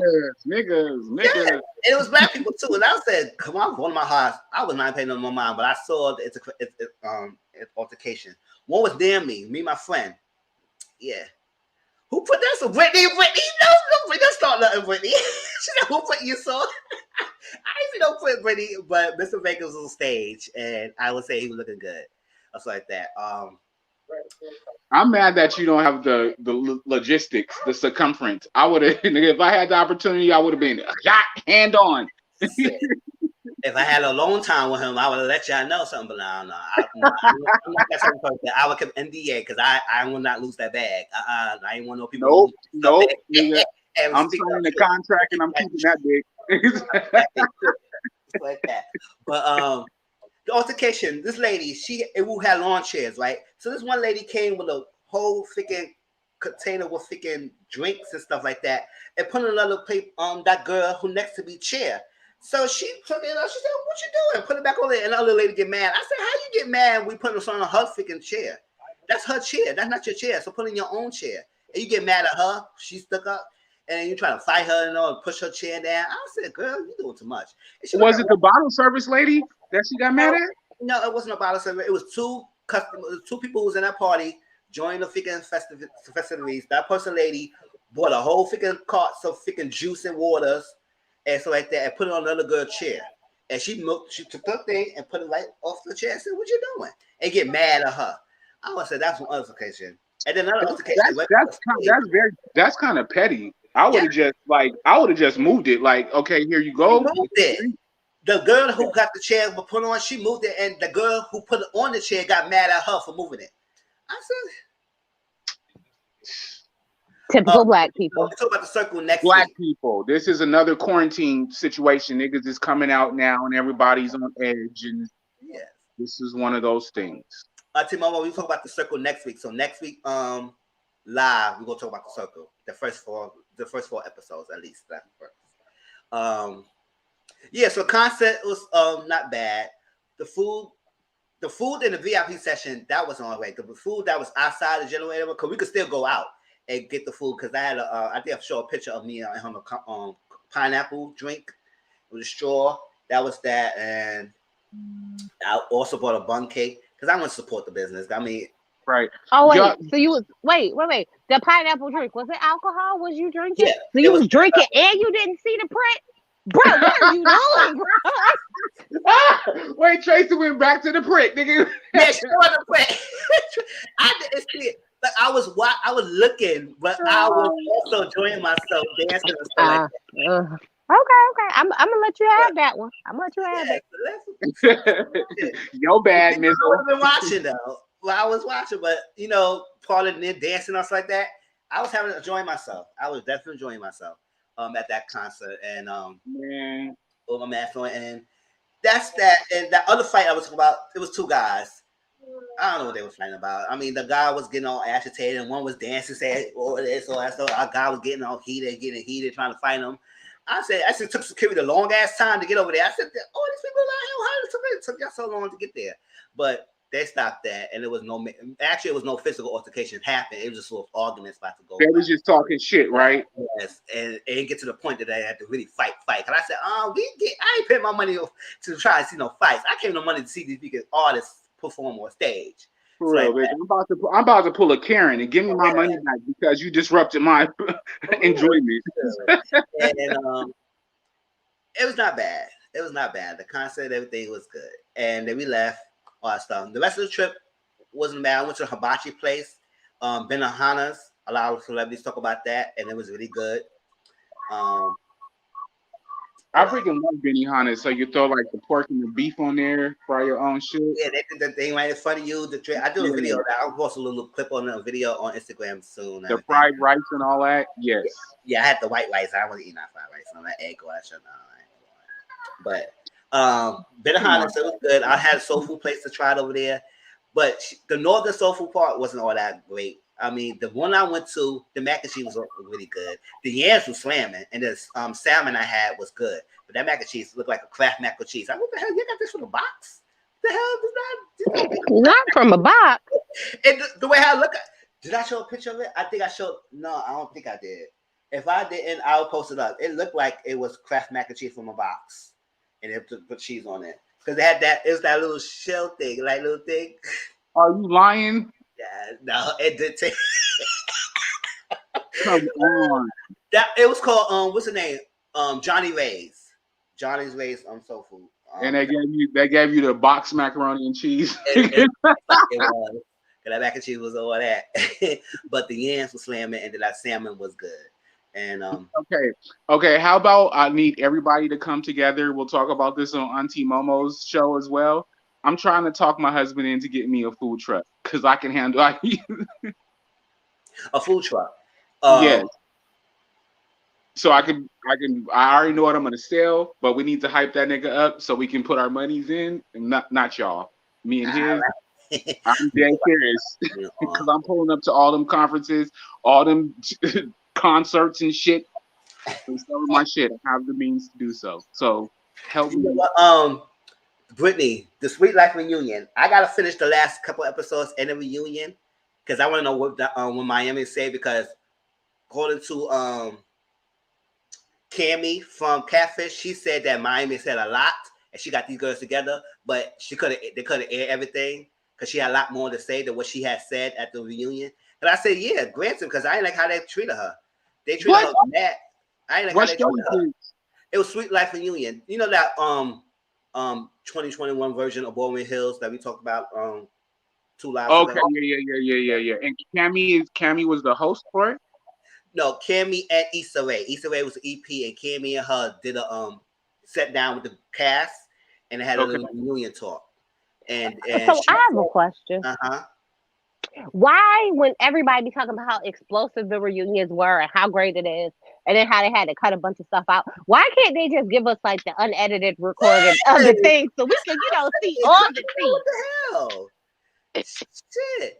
Because I want to know, what she said. Because if they don't show a snippet of what she said, but people said that she got them together, I said, yeah, she had to get them together. How you gonna get invited to a trip? I've talked about this before, but I'm gonna talk about it a little bit now. PJ, the one with the braids or whatever, y'all would know. I showed his picture before. Did I have it here? No, it was not on the one. I'm looking at it right now. PJ is kind of handsome. PJ, he's not that bad looking, but he's an F boy. Look at that. PJ, he invited Miami to the trip because I guess Becky, he didn't know how Becky felt about him. So he invited a +1. He didn't do anything with Miami. They was just friends. He just invited a friend to the trip.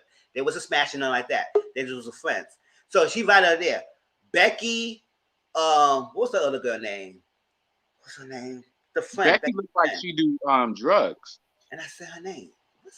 The other girl who was Becky's friend, she was, and that other girls was going mad at Miami. Said, why is she here? Where's she sleeping at? All that stuff like that. All that all because the man. Nobody hold PJ accountable.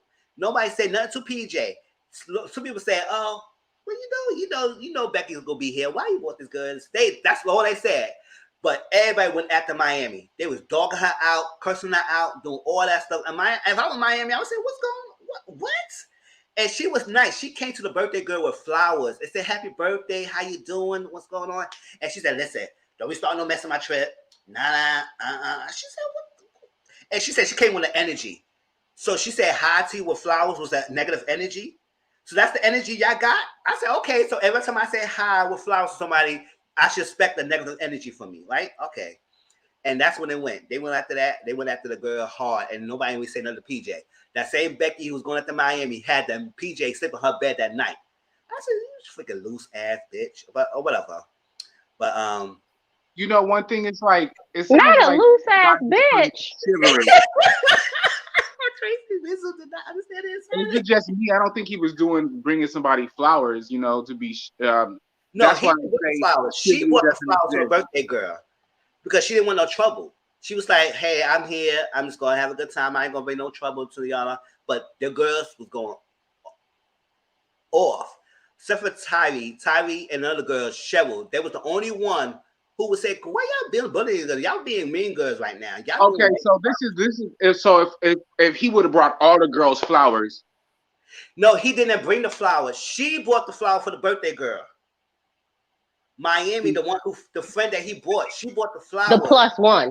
The +1 brought the flower. And she was nice about it, but they was off because they was mean towards her and not PJ who provided the girl. It was no possibility provided.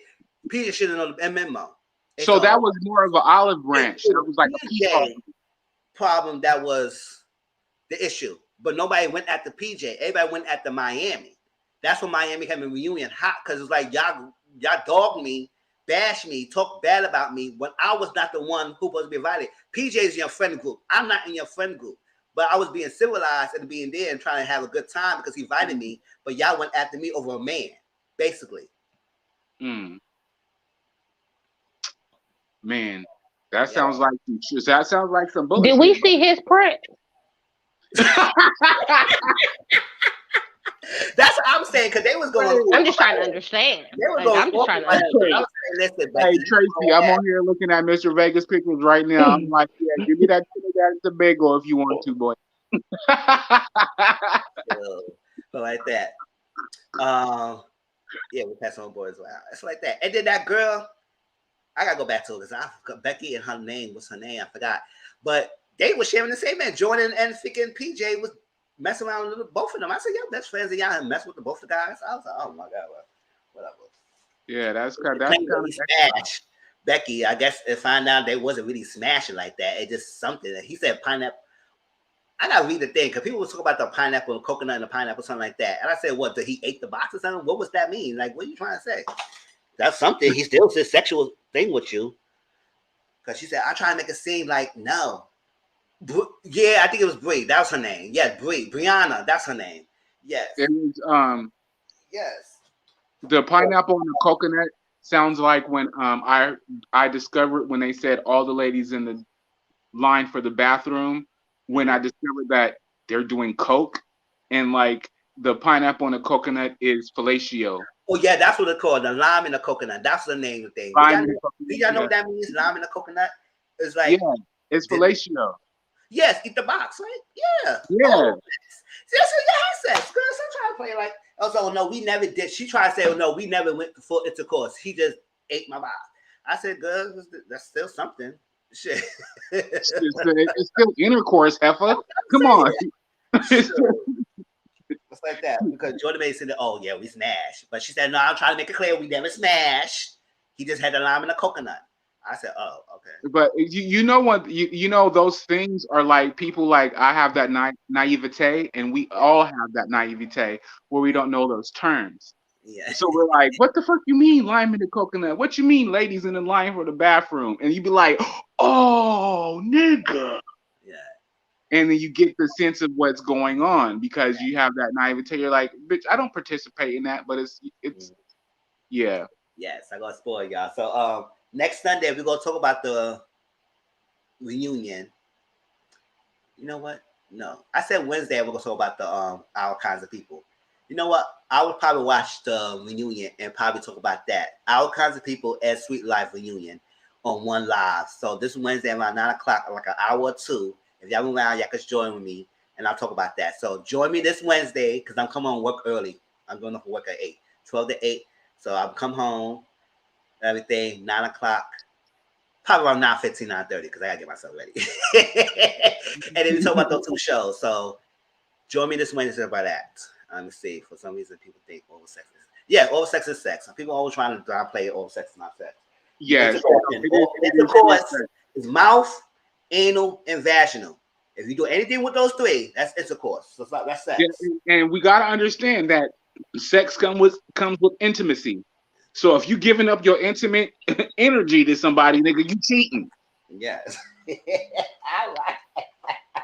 All right. So the rest of the VA trip was nice. I think Monday, Tuesday, Wednesday, my friend had to work, so I was in the house most of the time. So and then I was going out. It had some Subways. The Subways was good. It was a nice tea brewery, Bexel's place that was nice.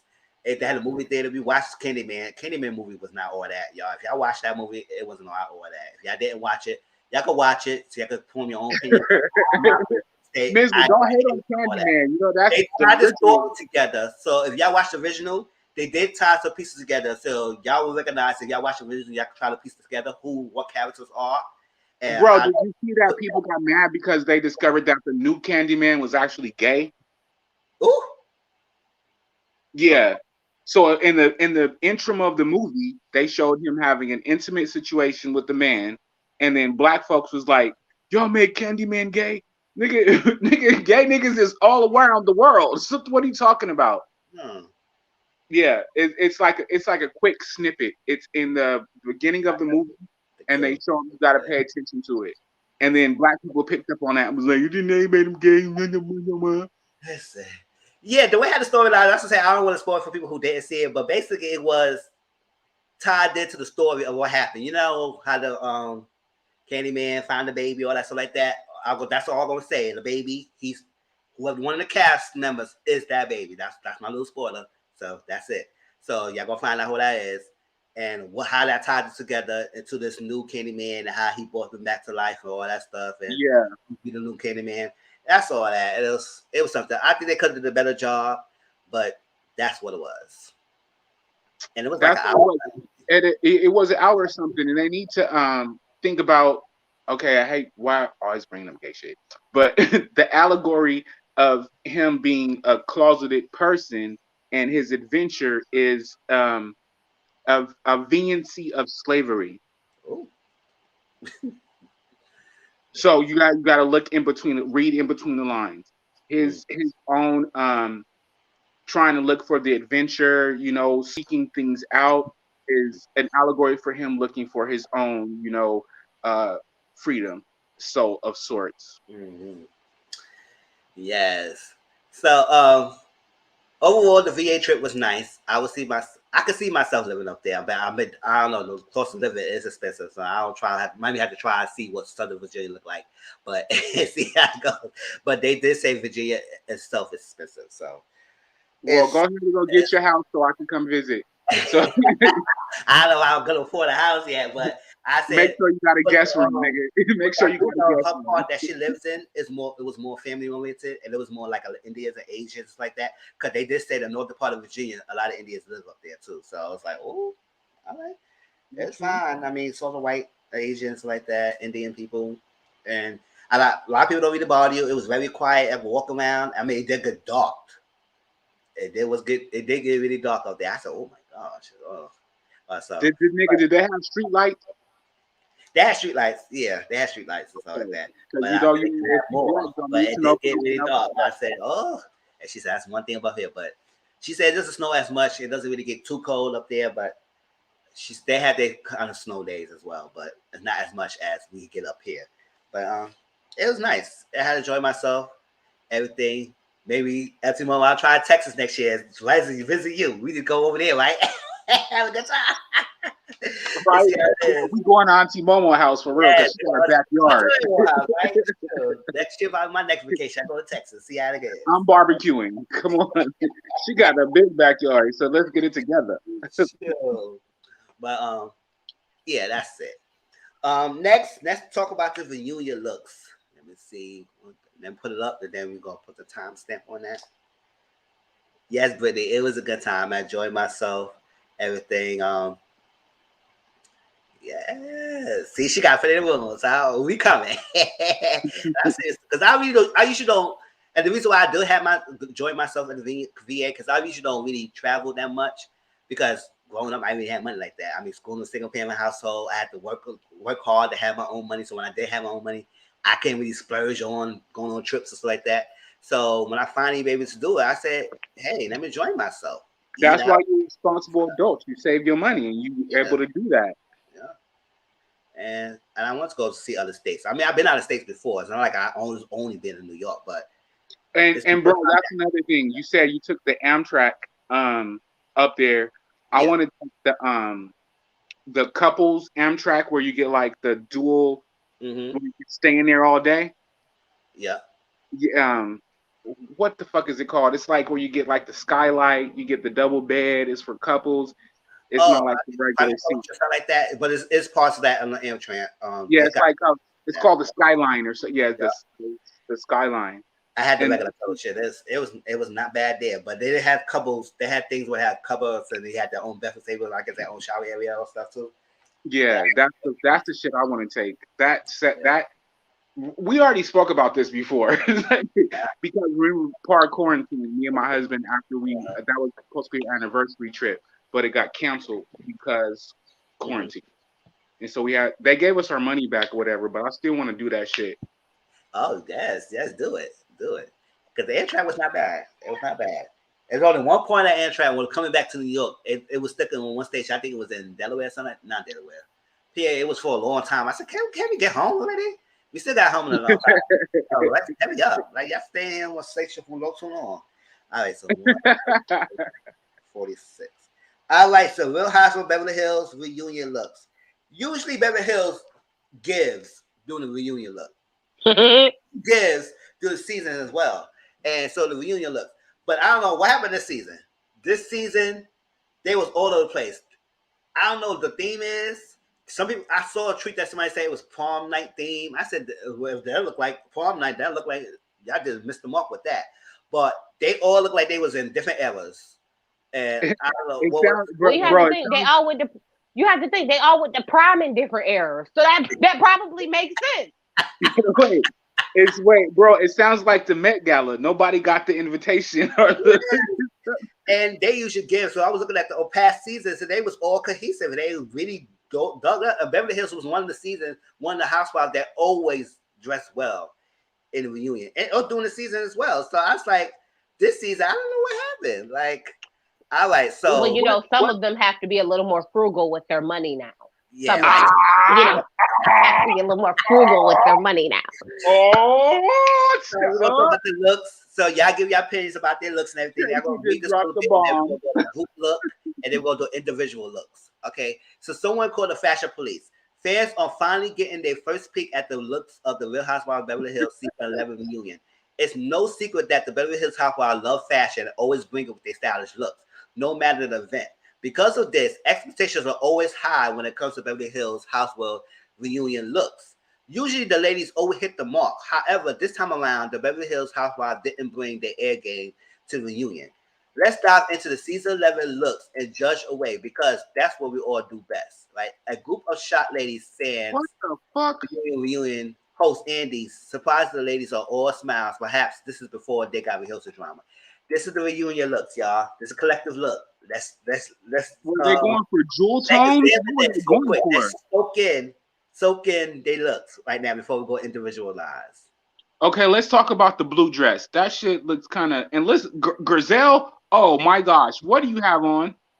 And what does Kyle have on? What is this cut in the middle of your chest? You look like a drag queen. And what is this burgundy dress at the end? What is this? Are you trying to be what? Okay, go ahead. Okay, go ahead. Yeah, no, go ahead. We're going to individual. Let's trace your initial thoughts with the group, and then we're going to individualize. Only person that actually looked responsible is, what's her name? Rena in the purple. Oh. Yeah, her dress looks like that. Tracy saw. There's no cohesiveness anywhere on this photo. I like it. Like I said, the only person, like you said, the only person that may look okay, Dorit was okay, Rena is okay, Erica, that's Erica, right? Erica's okay, but everyone else wasn't all that. That's okay. Their fashion's not all that great. They was okay, but collectively, nah, they missed the ball. I think that they may have told them to wear a certain length of dress, so we got to go to the fashion side of it. Because you see Dorit, Rena, and the girl with the ugly burgundy, and you see the girl with the head, and you see and then the other two. What's the blue dress baby name? Are you talking about Sutton? Yeah, Sutton and Erica, and then Kyle. This is confusing. So Tracy, initial thoughts, and then we're going to individualize. I can't stand when someone make me have to say something nice about Lisa Rinna. This is just deplorable on so many levels. But when everybody looks not that great, so the only person left to compliment is Lisa Rinna, this is just sad. Yes. Come on, fashions. What are y'all doing? Especially if you spend more than $100 on a dress, bitch. You better make sure you look good. You spending more than what people can afford. And I will say, go ahead, Tracy. I will say this, right? Collectively, they all look terrible together. Yeah. As a group, the unity of the group, they look terrible together. Yeah. Individually, right? You could look at some of the dresses and be like, "Oh, okay, I can see it. Oh, okay, okay. You know, not that great, not that terrible. Fine. But then when you put all of them together, you just like, oh no, this does not work. So Tracy, can you please address Kyle's dress? Can you please talk about Kyle's we'll get dress. We'll go to individual dress. We just talk about collectively now. And then yeah. So collectively, I mean, when you said prom, I was like, I could see prom.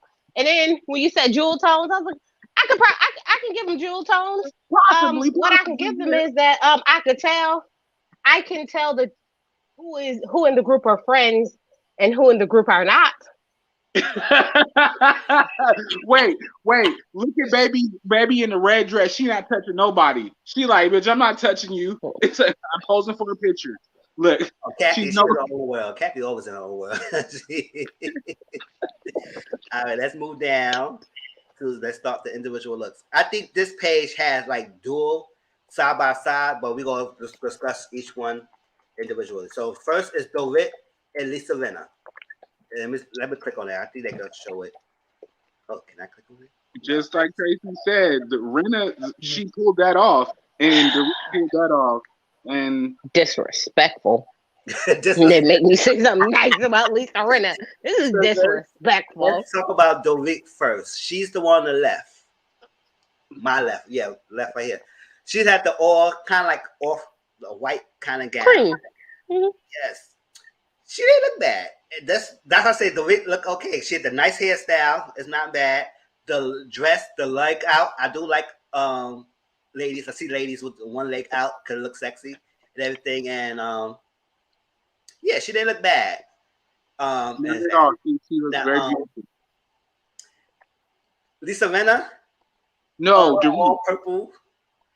I mean, the purple looked nice on her. It did look nice on her skin. The animal print that she had, I didn't realize that was animal print until I saw it like a snakish print, and I said, "Oh, okay." And she put the look off. It's not bad. I can't say nothing bad about it. I mean, I don't really care for purple like that. one thing we gotta say about Renna is she gotta drop the shoulder pads though. She gotta, because she always wearing shoulder pads on everything. So she needs to get rid of them.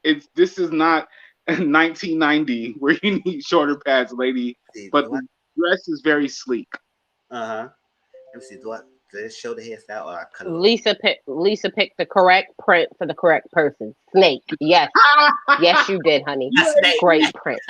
Okay. Great print. Can everybody get the print that Tracy does not like Lisa Rinna? Yeah, it's a snake as hell. So I cut it off, but I think though we had that one slick hair thing and tied up here, and Lisa Rinna had it all flat down.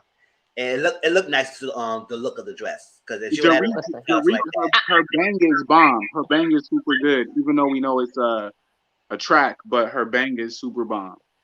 Yeah, go ahead, Tracy. At least Lisa Rinna ain't got that dang mohawk fluffy thing in her head. So I mean, I'll take the sleek black hair. I can take it. I can deal with it. I'll take it. Be nice. You're right. Be nice. She's definitely nowhere near close to being even remotely near my top at all. Let me see. Now for Dorit, I can definitely say, listen, I don't know what designer this is, but it has to be whatever the shoes are. It has to be what the dress is, because Dorit always gives me head to toe label. And sometimes she hits and sometimes she misses. But this one was definitely a hit. It looks good. I like that, the top was covered. It was very, clean and covered. And then she just gave all thigh. I mean, I can take it. I can take it, Dorit. I can take it. Now, yeah, but how's she going to sit at the count? She's going to have her legs crossed the whole time. Yeah, this. I don't know. She may want to crack her legs open and show somebody. I don't know what she gonna do, because they have to flip flop and change her mind. She flip flop and change her mind. So I don't know what she gonna do, because depends on how she feels. She may be a different person the next day. I don't know. Dominic said Lisa look like a best. Lisa, I don't like your shoes. Lisa, what is on your feet? I asked about what shoes they got on, so I'm paying on the shoes because I could have sworn I thought I cut it off. Are those boots? It's kind of like Lisa, what is on your feet, girl? Let me put it close up. Let's see if we can see it. It looked like you. Why you got the Mortal Kombat boots on? So those are shoes on. Yeah, I can see. Wait. So does her dress stop below her knee, and then that's just a boot? No. She got stockings on. She got lace stockings on in a heel, and it's the plant behind her that makes it look like a boot. But that's where she fucked up at. She got lace stockings on with a heel, and the plant behind her makes it like she got boots on. Okay, she fucked up. All right, you know what? Let me go back. Lisa Rinna, I don't mind you from the knees up. Yeah, your meg knees all the way up, girl.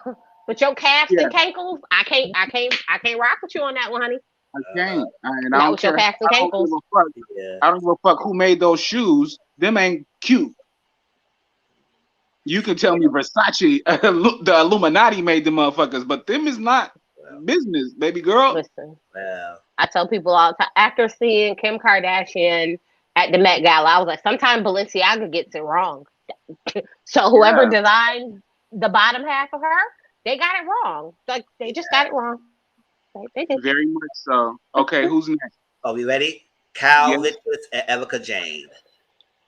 Let's see. Let's start from the top half. Let's look at the look. Okay. Oh, jeez. I got the shoes. That will show the shoes. Maybe the first photo wasn't as it didn't reveal the dress, but Erica looks super good. Kyle. I know you lying. No, I really know you lying. No, she does. I like the rouging on her breast, and I like the rouging around her waist. I know you ain't talking this Molly Ringwald pretty and pink combo that she wearing right here. I know you ain't telling me that this is what you 80s prom. Well, I mean, nigga, she got the invitation. She got, if you look at it, she got the code. So look at Kyle. Kyle looks like a freaking. I don't. Walking the street. Kyle looks like grunge 80s prom. She looks like the opposite. This one looks like Molly Ringwald, and Kyle looks like she used to cut herself. Sorry, that's so terrible.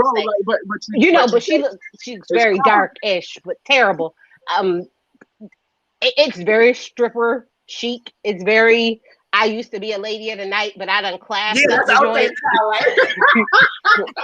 It's giving me very Atlanta. It's giving me Atlanta.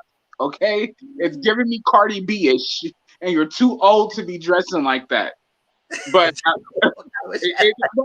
not to be disrespectful, but on a baby girl in the pink, she's giving me prom. She got the note, so she got a note. She didn't get the note.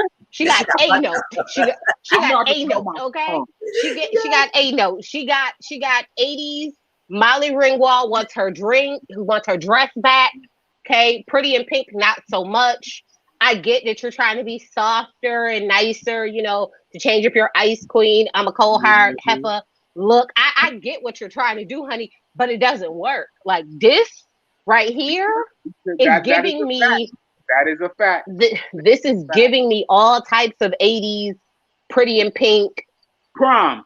16 dresses. But that's why, okay, we got to give her the benefit of the doubt. You know what this is? What was the thing where Drew Barrymore was in and she had that hideous pink dress and she had the retainer on and the people threw eggs at her? Whatever that dress was, it gives with the sleeves and pink, it gives me that all day. I don't even remember what movie that was, but it's giving. Erica, you're giving. You're giving Drew Barrymore pink dress. What's the one that they spilled the pig's blood on her? Terrible. Remember that? That's the dress. Now you can change the whole thing. Never Been Kissed. Jada Wilson, Never Been Kissed. That's the name of the movie. There we go. She's giving Never Been Kissed. I mean, she's giving. So she's giving something. In fact, you talking about like this. She was okay, all right. Okay. All right. So we got Never Been Kissed. We got Never Been Kissed and Streetwalker Chic. I mean, pick your poison. I like the rouging on the breast. I like the waistband. I like on Erica's. I like that. I think that's cute. It could have been longer. But the rouging on the breast and the waist is cute. And again, we gotta do RuPaul's Drag Race. What's the trend? Shorter pads, because all these bitches got shorter pads on. So my opinion on Kyle, like I said, I do think Kyle walked the street that night. It's like she just said, "Hey, I was gonna come to the reunion and just give what it was give." And the breast part, I don't know. The choker and that breast part, I don't like that parallel together. I think it could have been one or the other. I don't know. I'm not a big fashion person, but that together don't look right. Because it's like a pentagon on the top of her breast, and then she had a whole thing here. It's like you got two different shapes, girl. So I like that.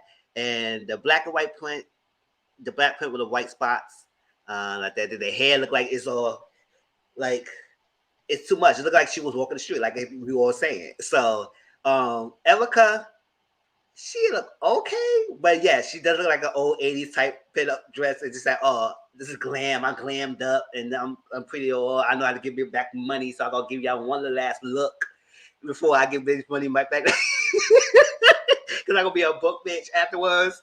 But Bro, you know what? Looking at these dresses, I think they all took them to the tailor and got them hemmed. Like Kyle's dress looked like it should be longer. Erica's dress looks like it should be longer. all right, So so they went and got them tailored to show that kneecap. You can tell. Anybody that's a seamstress can tell. they don't always show Erica's shoes that much, but it seems like she has a shoe heel and with a little decorated top on it. And then Kyle had looked like she got plain shoes, basically. Cal looked like she about to bust it wide open for somebody in Miami.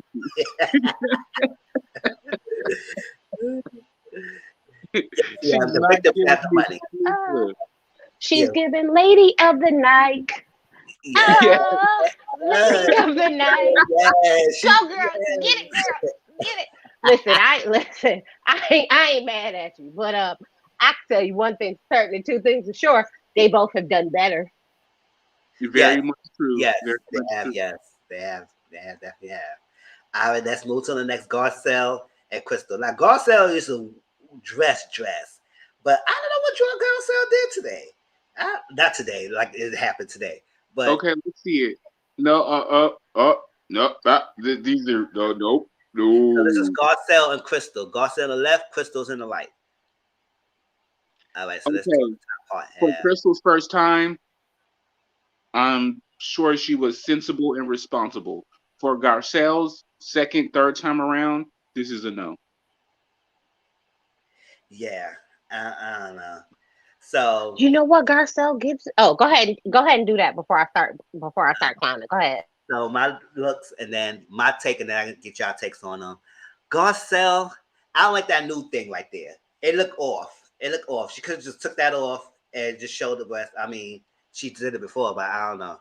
But I like that. It's very unflattering when women of color wear nude illusions that don't fit their skin tone. Yes, it does. It didn't fit at all, and she could have just took that off completely, and it would have been a whole different. It would probably make the dress look better. But even though the dress itself didn't look all that great, and then she had the fringes. Look like a fringes, but I don't know it's not fringes. But it's like it's better in her nude outfit in this grayish thing, silver.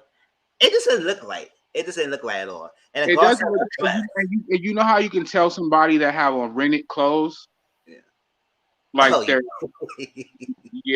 that's a rented dress. And then Crystal made the plain prom. I said, Crystal, you going to prom and then you go plain like that? I said, girl, who asked you for the date? But you got more money than me, so I'm okay. But it's not like that. But the plainness of this, I don't look right. It looked like her torso is too high up. I mean, maybe that's what her torso is. But yeah, that's when you have the ill-fitting dress that you get. Yeah. You know, they have to cinch it in the back. You can tell that it's a rented dress. It wasn't made for her. Yeah, it didn't fit her body. And then this one little shoulder thing looked off. It looked like it doesn't fit. So it looked like it was bigger than what she is. And the shoes area. Let me see the shoes area. Oh, bro. The dress don't look like what Josh said, so the shoes ain't gonna look like either. And then the dress in this play, it's just a plain, simple dress. You got this silver, shiny shoes. I mean, pick a struggle. No, but, for real, that's a pure miss. Yeah. She missed the point. So y'all can tell what y'all take on these dresses. Oh, I can tell you. If this was prom, right, then I would say that Garcelle is giving like sexy Spanish teacher vibes. Like, you know, I'm the teacher and I need to chaperone. And Crystal is giving like I'm the mother chaperoning, but I'm trying to get with the vice principal. So I need to be classy, but I'm trying to, you know, give something. It missed the mark for me with both, but with Garcelle, honey, it's Garcelle. If you had gotten rid of that illusion piece in the center, or if it was dyed to match your skin tone, right? Yeah. And then your thought dress, which is just right there, was just a little longer. And then you had your little shimmery sequin things on top of it. You know, you had your lace overlay, your bedazzled overlay on top of it. Maybe I could have given it to you. Or maybe if you lost the sleeves and had the short dress with the long piece. But it's the sleeve and the shortness and the middle illusion and the overlay all together that is just a little too much for me. But she is giving sexy Spanish teacher. I just got a divorce and I'm here to I'm here to sparkle and shine, baby. I mean, if we're going prom, this is what I'm giving. I'm getting. Or you know what? Crystal also gives me like I was the ugly science teacher, but I'm about to be real cute tonight. So, you know, in my mind, this is what sexy scientists look like. Okay, girl. Wait. Grizel looks like she's about to try to hunch her graduating male student. She looks like she is she about to give up the vagina to the quarterback on the football team. She does. Just like you said, sexy Spanish teacher. She's trying to go wild.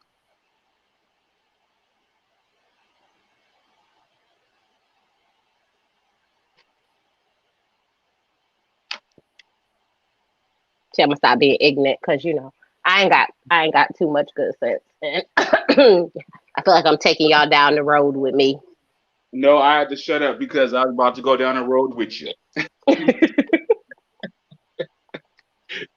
She does look kind of like thirsty.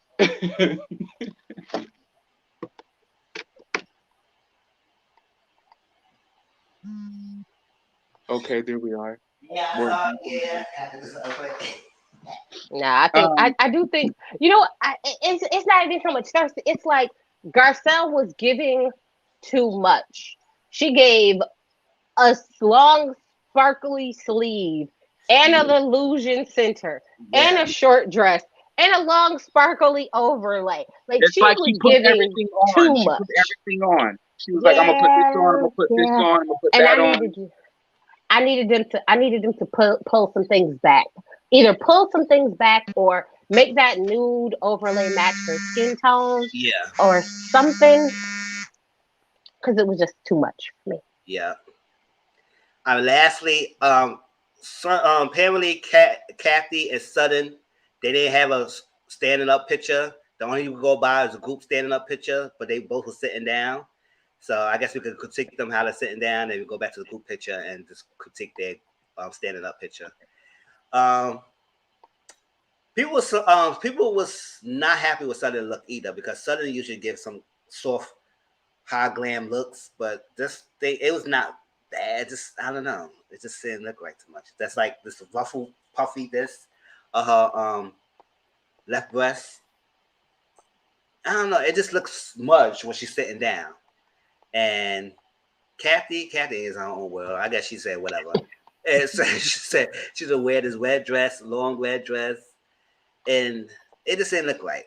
Like I said, Kathy said she is a rich white woman doing rich white woman things. Well, I mean, yes, accessories look nice. I mean, she had that little bracelet, yesterday bracelet there, and her little thing to match her red dress. And then Sudden accessories look like nice as well. But I don't know. But the earrings, I mean, did it look right with that thing? I don't know. Probably she could do well with a different set of earrings. But they both were sitting down, so let's critique them sitting down, then we go back to the group one and just do a whole look. How you feel? I'm gonna start with Sutton. Remember when Sutton went to Kathy's house and then she wore that orange thing and it was like real bedazzled on the top and it was real busy, real avant-garde, real like where's that at, honey? Where's that? Where is that version of Sutton? Where is the whole, like embellished, detailed gown? Where is that? Where is that? Please give your daughter back her prom dress. Give it back. Give it back. Give it back to her. And I'm gonna need you to come in. And you can give me head to toe designer like Dorit normally do, or you can give me, off the runway, odd looking dress, but it's still a statement piece. You could give me something. This right here looks like I need to be ready to fight Erica. So I'm not bringing my good stuff. I'm coming out in my play clothes. Yeah. Like I'm coming out in my play clothes. Ready. Put this off like quick. It just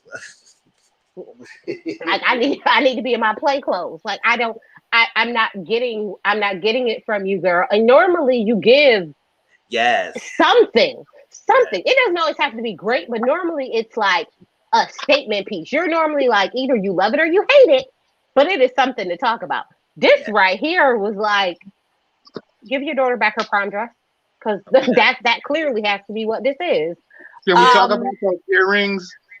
Can we talk about the ugly ass earrings? Okay. Well, listen. I guess now that is a Sutton staple. Like at least that is something Sutton-esque. Like how she actually dresses, which is bulky and gaudy. That's Sutton. Bulky, gaudy, extra. That's Sutton. That's what we expect of Sutton. That's why the earrings don't bother me, because I'm like, oh no, that's Sutton. Like that is Sutton. Nope, that's Sutton. But that dress is just okay. Kathy. Now, Kathy has been my favorite this season because the comical relief of Kathy has been great. But Kathy has made it very clear she don't give a damn what nobody say about what she wears. She is a rich white woman, and she wears what she wants to wear when she wants to wear it. When she wants to wear it. Ass on her shoulders. She's not like pinked up. She's not like, you know what I'm saying? Like I have to prove something. Oh wait, that's sheer with a little dress underneath it. Okay. You know what? She's giving very much so secretary of the school. She's been there since they opened. She's 2 years away from retirement. Tracy, why does everybody work at the school though? Because it's prom. So she's giving very secretary of the school. She's worked there since it's open. She's 2 years away from retirement, and she barely want to deal with these kids anymore. She's giving very school secretary. She's giving very school secretary. Do I love it? No. Do I hate it? No. She's one of those in between where I'm like, it looks like a dress that she wore, but I think she wore it in like black, right? Yeah. I think it was black with like little white balls all over it. The girl in the red actually, she looks like she actually owns the dress. She didn't rent it for the show, so she probably wore that 2 or 3 times before, maybe to a bar mitzvah, maybe to a wedding, maybe to somebody's wake. You know what I'm saying? So she wore that dress before. That's why she knows how to cross her legs. Unlike Dorit, how you gonna sit in that dress? Ultimately said all the looks look like giving Valium, and she ordered that. Yeah, they look like their dresses look like prescription drugs. All right, so let's see. Let me see what they said. All right, so the person said, "While season 11 reunion looks may not be top notch, at least we know the drama will be top tier." Am I wrong? Am I right? Dorit and Garcia looks are my favorite. To be honest, I'm kind of disappointed in his looks. Renna and Kyle's dresses are super major notes to me. I think Crystal looked cute, but she could have done more, especially since she's so stunning. I'm just wondering, where's the drama? Where's the glamour? The reunion is when everyone should be bringing it in a major way, and they dropped the ball this year. Many of the ladies look more glamorous at dinners doing filming than they do at the reunion looks, which isn't the way it's supposed to be. Yeah. Did they bring their? Are the husbands going to be on this reunion? I don't know. Usually they probably will. Kyle's fine as fuck, so let's put that on the table. Yeah. So this is Kathy's and Sutton dress standing up in their shoes. You can see a little bit. What is her shoes she got on in the blue dress? Is them flats? No, it's heels. I told you she coming ready to scrap. You see, kitten heels. She is coming ready to scrap. Yeah, there you go. Kitten heels. Okay. She said she ain't about to mess up her good clothes. She ain't about to mess up her good clothes. She came in her kitten hill and she ready to scrap. She ain't got time. She know what it is. She Oh know my what it's hitting God. for. And Kathy, like I said, Kathy said, I don't care. Literally. So that's the looks, y'all. But we got okay. The person that saved the day is the Asian girl. Her dress is nice, minus the shoulder pad. Her After dress is nice. Okay. you know what, Tracy? Huh? He said nobody mentioned no ugly dresses. Yes. All right, y'all. Let's talk a little bit of the VMA performances and just the performances. I ain't talking about the looks and all that stuff. Auntie Momo's gonna do the Met Gala and the VMA looks tonight, so we're gonna critique them and her channel. So we're just gonna talk about performances very quickly. I wrote down all the people who performed and what I thought about it. Some was a straight no to me, so I wrote no on the thing. Others was overall, the performances was okay. It was okay. Overall, it wasn't that hype factor to me. Some performances did really great that got me going. Like Buster performances, it was nostalgia. He's kept the same way he's always been. He rapped the same way he's always been. He still got the same hype man that we all know and love. Spliff. Yeah, we love Spliff. And I said, that's what we need. We need that one hype man. We only know 50,000 left in the house, man, that everybody noon age rapper would have. Most of them had that same guy for years. And he kept up with him all these years. So I like that. And so they had Alicia Keys with the guy named Swali. They performed a song called Lala and Empire State of Mind. And I say it was okay. It wasn't too bad. I like the gold and blue. Did I like her gold dress? It was okay. But bro, we gotta understand that Alicia Keys' "Saving Grace" is the song called "New York." yes, Besides that, that's so Lala. I didn't really like her for. I didn't really like it. Yeah, that's her saving grace, so she can perform that for the rest of her life. But she gave me like lackluster. What was the chandelier sitting there for? Like, You got it. Sure. Oh, yeah, just sing New York. You might as well just stick to that, bro. Yeah. And the VMA was in New York this year. It was, I think, around the Barclays. So that's why she sung that song Empire. My mama told me if I don't have nothing nice to say, don't say nothing at all. Okay, number one then. Because a lot of people wasn't feeling Alicia Keys' performances. I had some thoughts. None of them was real nice. I was like, Alicia ain't sounded good since, she gave up the cat for Teen. I mean, it just her voice has really changed over the years. But you know what? Very much so. I'm just gonna fast forward through this. Shoulder shrug. Shoulder shrug. It was given very okay. Oh, this is what this is. Okay, well let me just. It was giving me very exasperated. It was giving me too hyped up. It was giving me too much, just like they all did. Just like Doja Cat, her shit was completely unnecessary. I don't know what the Ninja Turtles she was trying to do, Mortal Kombat, but it didn't work. Doja Cat is a motherfucking no. Yeah. So next was because I watched the performances on MTV website and it had the names performances in alphabetical order. So I was going down that way. So Busta Rhymes, like I said, I like his performances. He did the melody of some of his songs. He did Party with Me, Ante Up, Here We Go, Touch It, Look at Me Now, and then Jump. And he did good. Like I said, he rapped the same. It was like, okay, he still got it. He's good. And people was hyped. I guess a lot of young people that probably know Busta Rhymes, but I guess the energy he gave a good performance, and everybody was saying, "Oh snap!" All right. And one thing we need to give Busta Rhymes praise for is his body consciousness. That nigga was like he was going on losing a lot of weight. Yep. Yeah, he did. Yeah, he definitely. Yes, he definitely. Yeah, and he's shaping up just like Method Man. You know what I'm saying? He's shaping up, and that's a good thing because we didn't have to body, things too. So Busta Rhymes, he's shaping up and he looked good, and he can keep his breath. He was rapping, he was Yeah, spitting them yeah. I said, "Oh, you better go, Buster." All right, and that little soldier type of looks they had, and the energy, the dances and everything. He kept that whole energy throughout the whole show, so I like that he performed all stuff. Tracy, we got Buster was very enjoyable. I yeah. I thoroughly enjoyed myself. I was just waiting for Janet Jackson to come out. That's all, in my mind. I was like, oh my God, we just pulled Janet, baby, we in there. Oh no. Okay. But Janet did come out via Normani, so Yeah. Close.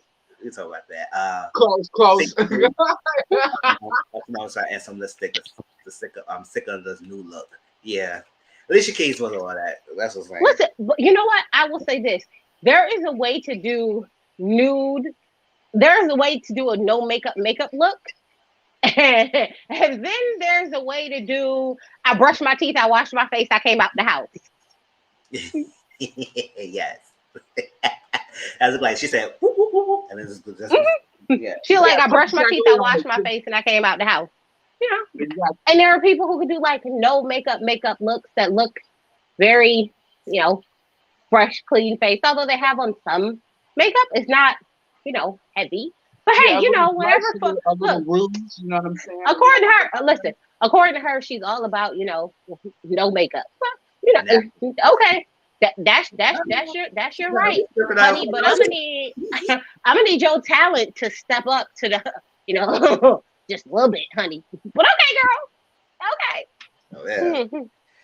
All right. So after that was Camila Cabello. When she went solo, I wasn't really featured on like that. So she did a song called "Don't Go Yet." Like I said, I like the flamingo style dancing in the background, the pink and black and white in the back, also like that. I didn't like the song that much, but the beat was nice and it was an high energy song. And she sang whatever, but I wasn't really liking the song because, like I said, I really don't feature her songs like that.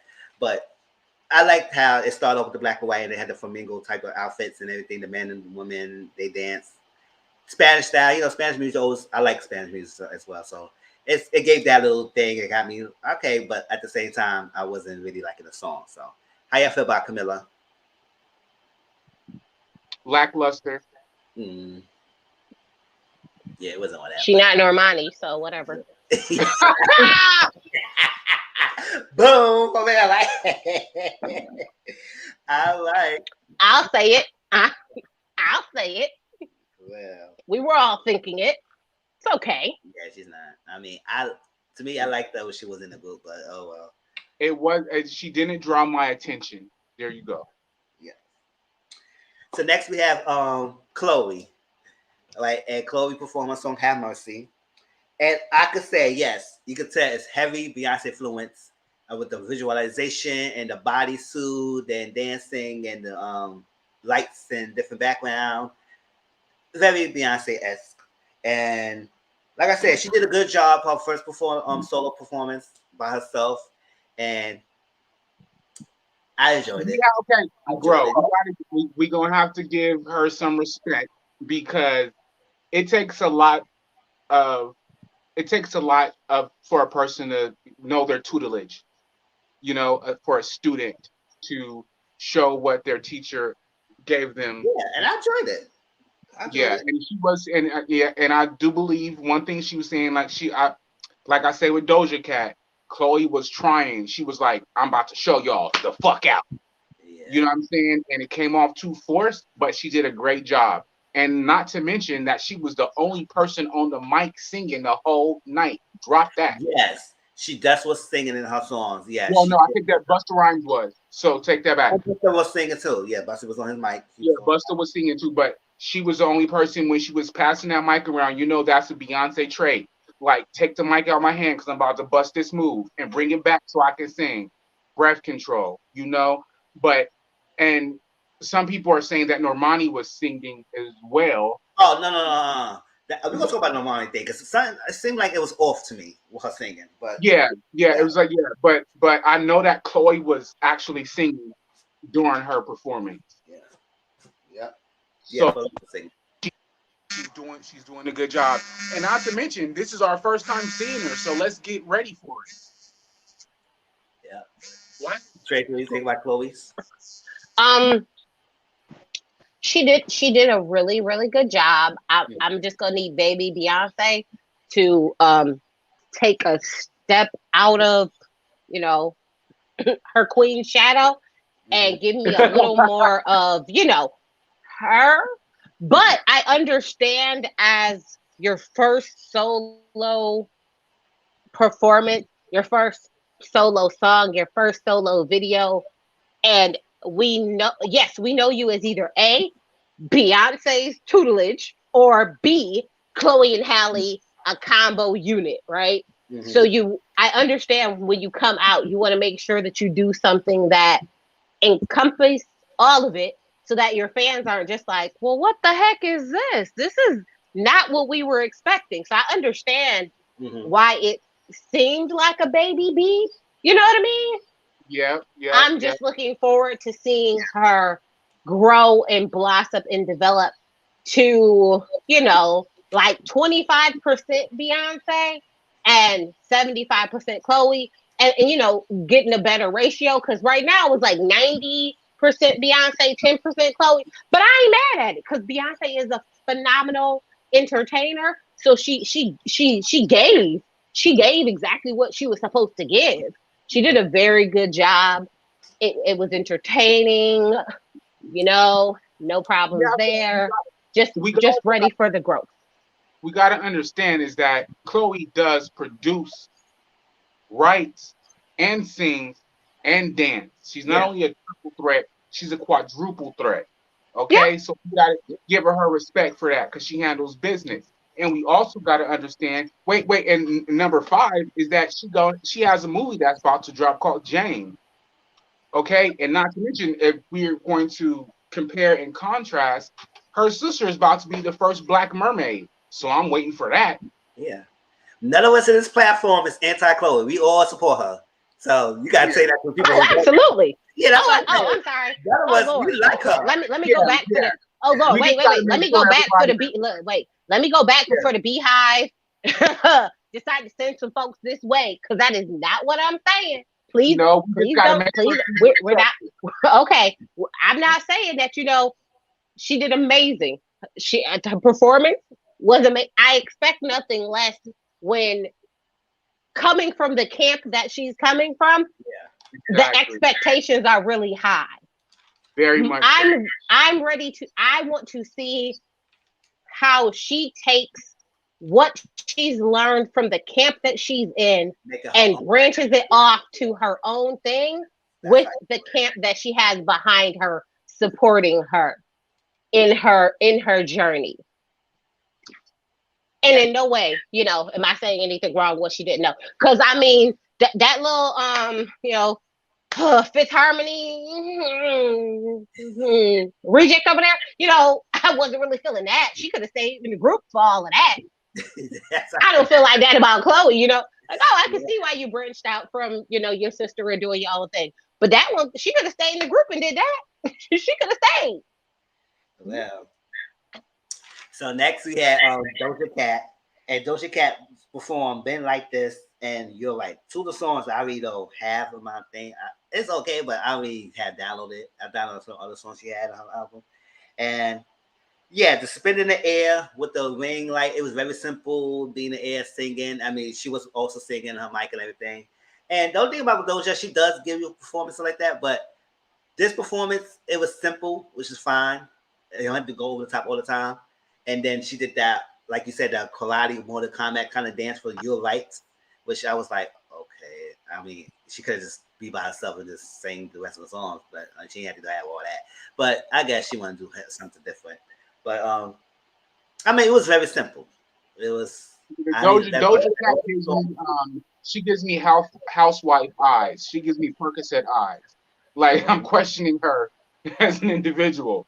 Her artistry can be across the world, but I'm looking at her like I don't trust her. My opinion. You know what? Doja gives me hit or miss. Yeah. Because there are sometimes she does performances and you're like, It's like, wow. oh, okay, Doja. And then there's times where she gives performance and you're like, oh, okay, Doja. And this performance was one of those, oh, okay. I guess hosting took more out of you.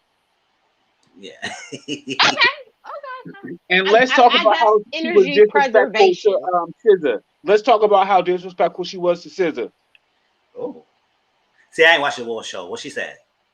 She didn't let her talk. She featured on a song, one of her only #2 songs that went #1, and she just sat up there and spoke about herself, meaning Doja Cat. I think you this and that, and she had the person that featured on the song standing right next to her and didn't even open up the microphone. Oh, that's messed up. She was very rude. Even SZA's dad said something, calling that unprofessional. Yeah. Okay, so when your daddy speak up, you It's wow. yeah, you violated. You violated.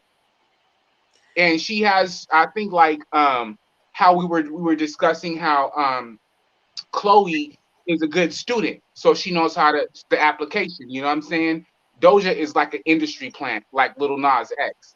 Like it's what you're told to do, what you're going to wear to be relevant, Yeah. and it's obvious. Yeah. All right. So, excuse me. The next I had Ed Sheeran. He did a song called Sheeran, Shivers. Not interested. How y'all feel about that? Hmm. I didn't care for the performance at all. I mean, I was supposed to listen to a song. I said, okay, I might like it. But Ed Sheeran, he's one of them artists I really care for that much. He did that one song, a duet. He did a I duet actually with somebody. skipped it. I actually skipped it. And you know the crazy part about it is the Ed Sheeran guy. You guys probably not in this dynamic. But there was a boxing match that he had the week before, and they like put it looked like a Hot Boy album, and they put him like in the middle of it, and it's like, why in the fuck is Ed Sheeran singing the goddamn the national anthem at the boxing match? It was like it made no sense. It was like, what is going on here? It was like completely crazy, but that happened. Tracy, got anything about Ed Sheeran? I'm sorry, say that one more time.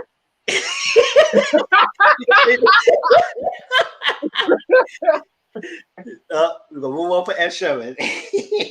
Oh, okay. Yes. Next is Listen, don't get me wrong. I like Ed Sheeran. Just throwing it out there. Just not this. yeah, Just wasn't this one. yeah. Yeah. Jack Harlow and Little Nas X. He did Montero and Industry Baby. I like how he recreated the prison theme of his video. The pink, and then Jack Harlow had the black. I like how Jack Harlow, that boy is funny. He likes to flirt with Lil Ix, so he know he could get something. But Lil Ix know he does that. But I would say that Met Gala when he was looking him up and down, not the Met Gala, that what he was at.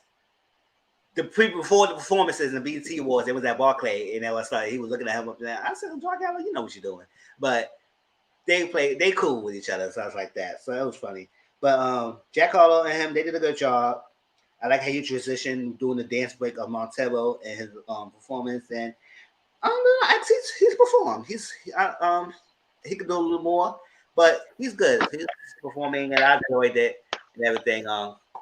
And the Shoot Baby is a good song. Montero is not Montero is a good song too. And it's people like surprisingly his album, people say it is really good. I didn't even listen to the rest of it yet. Okay. Songs, This is good songs, but the album is good. The album is good. Because I listened to it. But what he's doing, as for the visuals, they're overshadowing his spitting bars. Okay, it's overshadowing it. And my opinion, I believe that, in the words of James Baldwin, we are black and gay. How much impoverished do you want to be? So I think he has a responsibility, but I understand it's the media. I don't think it's suitable, not on any homophobic things, but I don't think it's suitable for him to be showing his body like that. He needs to be a little bit more respectful and he needs to be young gay black men should have the right to look at him as somebody breaking the barrier, not somebody that's salacious. Tracy, how you feel? You take the same stance? I will say this, regardless of how I feel about Lil Nas X trolling, which I don't like because I don't like any troll. The boy can perform. Yeah. Like we could like there, you can't take away the boy's ability to perform because it's there. It is there completely 150%. Now, so my feelings on the trolling, you know, I think also plays a part to why I'm like, not really that interested because I just personally don't like the trolling. But outside of that, I mean, the boy can perform. Shoot, yeah. I don't think I've seen him perform ever and was disappointed ever. Like, he can perform. So go ahead, do your thing. Go ahead, do your thing there. I just that is right, but I just think that he needs to be more responsible with his body. He needs to be more responsible with his image. Listen here. I will say this: women can be half naked, and I have to watch them. So I'm not so like, oh my gosh, he needs to be, because women are overly sexualized and doing. I mean, Chloe looking microphones. I mean. It's we're not women. It's a different from one of them straight rappers always have their shirt off on the concert, every concert they work, they do. So if they want to be dirtbags, let them be dirtbags.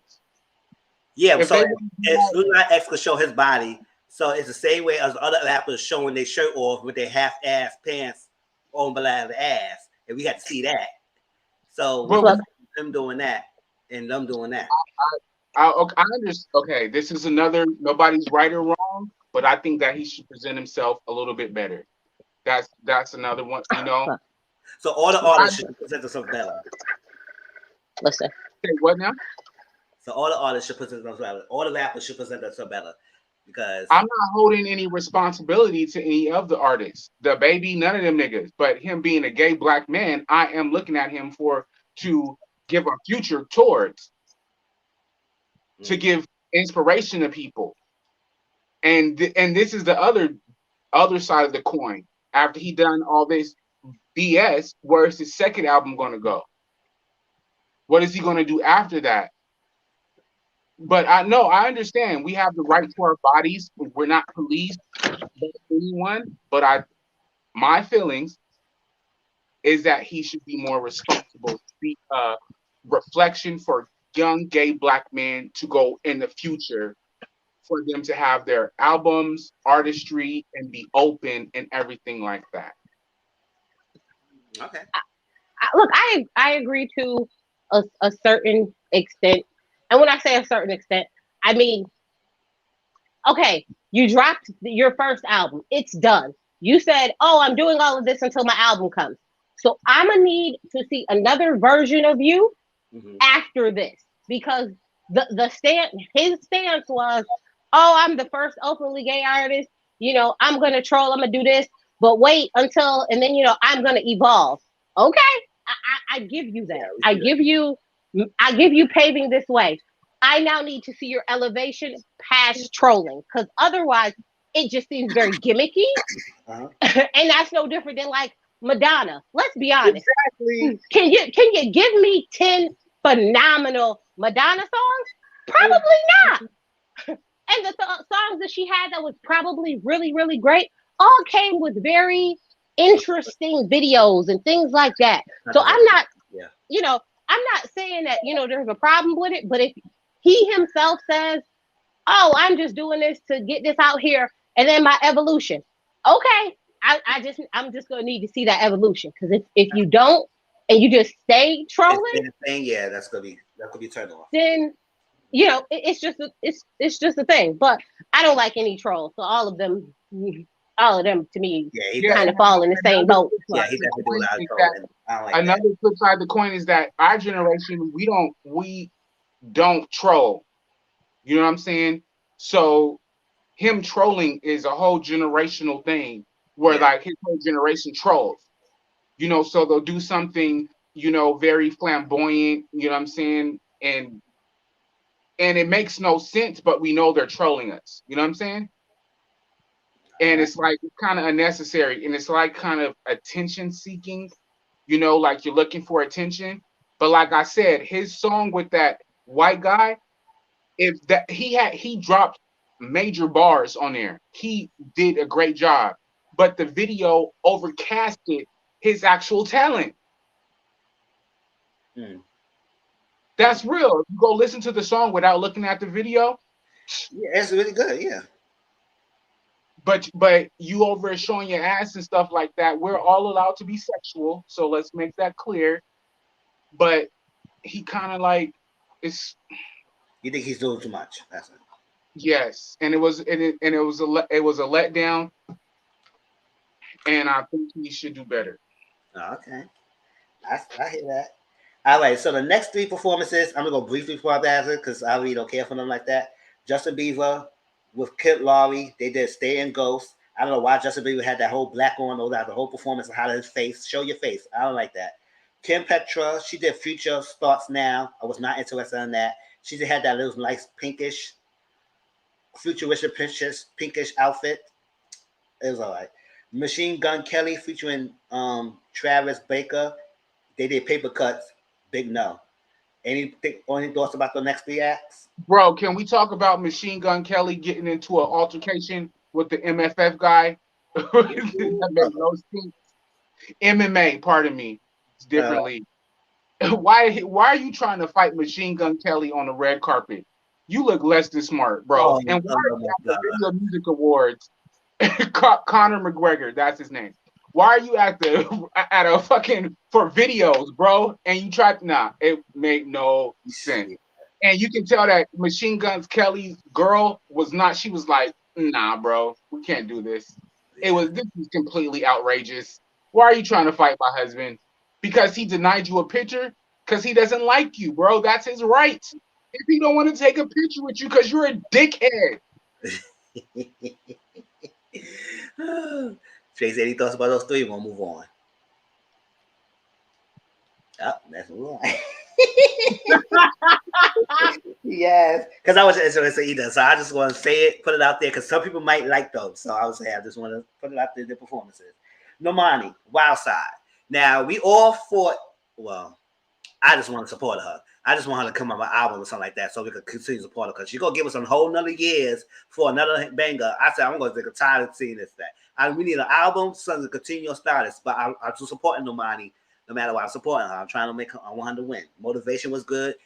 Wild Side is good. I just want an album so she could continue her legacy and just move on and get a good team to push her out because it seems like she's not going to have a great team. But Normani, the Wild Side, they didn't want to put her on the VMAs before in the beginning. I guess people fought, they Okay, petitioned. bro, They I'm fought, sorry. they I might fought. cut out. Gotta take my dad some food, so I'm gonna stay on, Okay, but I'm out. I'm sorry. okay. So All right. they want to perform. So now she got the chance to perform the VMAs because she said, "Oh, I thank the fans for being there, inviting me, and all that stuff like that." And now she got to perform. Pick a performance. No, I don't want nobody bashing me here. I okay with it, but I was not feeling it that much. A lot of words was muted out. I don't know because I listened to the song and I said a lot of songs don't have curses like that. So I don't know why they mute a lot of the words out. Like it was freaking always sexualized. And she said something when she was singing, and then MTV decided to mute the words out. So and then half of the time she didn't really sing the most of the song. She had to backtrack and then yeah, even though when she was dancing, she wasn't dancing so hard for her not to sing the song words. And yeah, so besides with the muted words, wasn't singing that much. I guess she gave the low energy type of performance. Like not every performance had to have that high like that. She gave that little mellow type of performance, but with the song like that, like you really gotta go in, like how you did in the video. And then she did the Janet Jackson "Would You Mind" rendition at the end with Tiana Taylor, and that was okay. I mean, she went hard on that one before they go hard on her performance, a Wild Side. So how y'all feel? Like I said, it wasn't a bad performance. I'm not saying she did a bad job. I think as we fought so hard for her, I think she should have went harder. like she did with Motivation when she performed that song. And that's it. So how y'all feel about Normani performance? Because I was kind of let down a little bit. Yeah, I was let down too because I was expecting the best for her. We're rooting for her. We want that performance, but it was just like, okay, it was very like it was calculated. There you go. And I wanted her to be a little bit loose like Chloe was. You know what I'm saying? Like this is my moment. Like artists done, like Janet Jackson has done. The addition of the sample, like give the Leah vibe or something Yeah, like that. like you seen Michael Jackson like busted on stage and like break out a choreography, and just do his artistry. Janet Jackson too, they've done that too. So if you're trying to mimic them, you gotta rise to the occasion. Period. Yes. Tracy, your thoughts? I have the unpopular opinion. I feel like she's getting the Kelly Rowland treatment. Oh, That's just me. I feel like as a like if you're like at some point you get tired of fighting tooth and nail for people to want you to perform, to accept you, to give you your like you get tired of having to fight tooth and nail, and then so you already mentally know they didn't really want you here, right? Yeah. Then in addition to them not really wanting you here, if you are singing, they start cutting your music and changing your music because to them it's not. And again, what other artists are they really doing it to?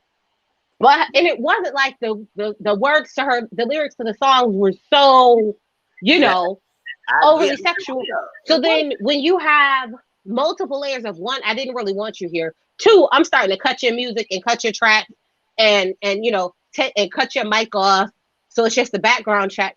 That has to mentally take a toll on somebody, regardless of how hard they're fighting, because you feel like you're fighting and nobody wants you. So you're performing and you're not getting anything from the crowd because they're like, what the hell is going on with the music? Like, what the, there's all these other questions. So to me, I feel like she's not getting a fair shake. Because if I had to listen to this other Fifth Harmony heifer and all the stuff she had going on, and it was cool, fine, and dandy, I don't understand why she's getting this type of, we don't really want you here. And we want to cut and splice your music. Like,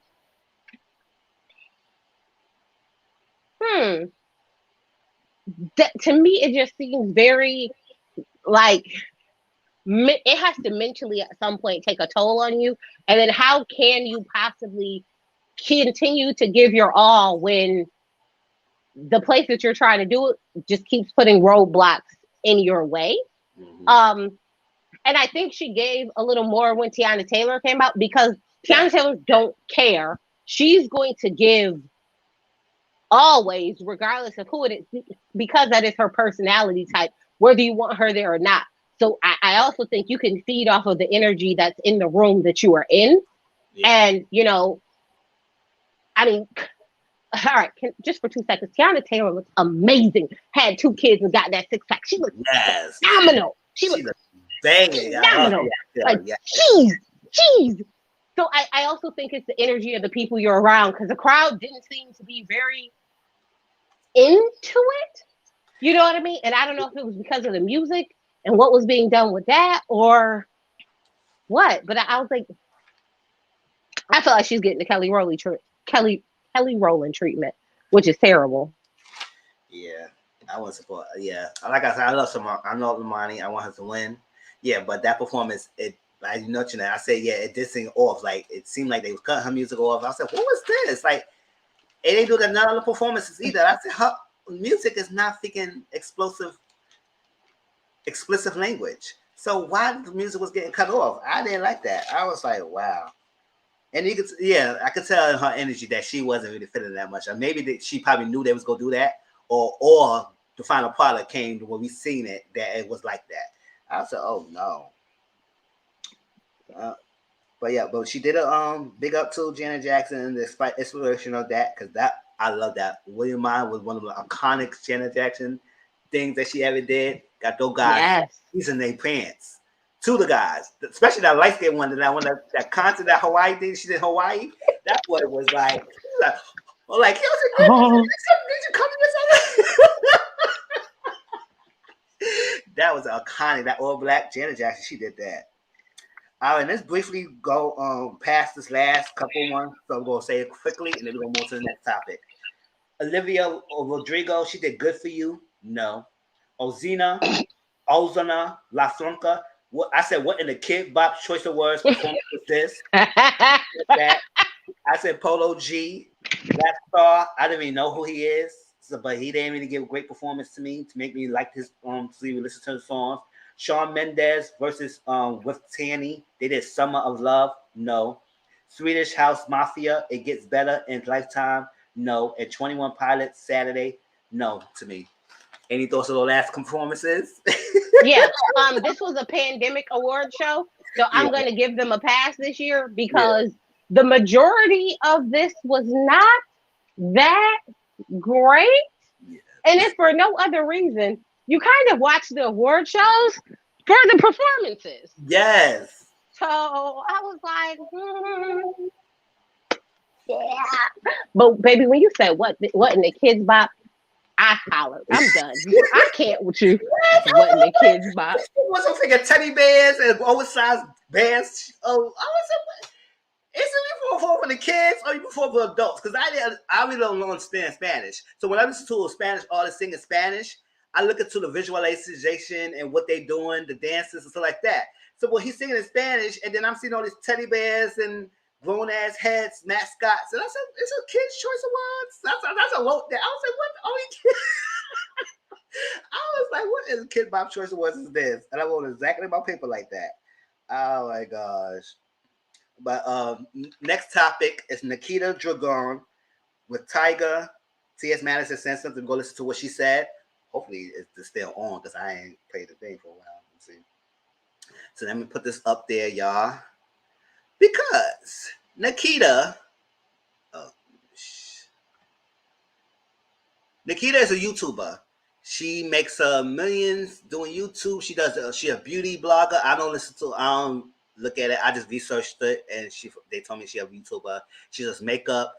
She have door deals, and I guess she got stores and stuff like that. So she doing it, and she a transgender woman. Get it right, like that. And she came out with a video called DICK. Things like that. And that video, it was a very short video, and she was exposing people in her DMs, shaded Asian doll and everybody, and everybody was uproar of a almost 2-minute kind of video. Y'all see this? Hopefully I shared it. Yeah. Oh, yeah, okay. YouTube beauty guru and TikTok star Nikita Dragun, hope I said her name right, has come under fire for exposing images of men who had contacted her privately in her music video. YouTube beauty guru and Instagram influencer Nikita Dragun is certainly no stranger to controversial spotlight. Having been called out in the past for faking the high-end designer store Valentino closed their doors for her to shop in private, the makeup mogul has earned quite the reputation in the internet community. Yet another scandal has come her way. However, after a recent Instagram music video showing off a screenshot of different men, some of which have celebrity status, trying to flirt with her in the DMs. I mean, this is what they're saying, they're trying to flirt, but Nikita Dragun exposes men in a music video. The YouTuber uploaded a short music video on September 15th entitled Dick, D-I-C-K. Throughout the music video, she pictures of some on RuPaul's Drag Race, most of common faces, including transgender woman Kylie Sonique Love. I didn't watch this past season, but she won the All-Star. Kylie Sonique, she won All-Star and everything.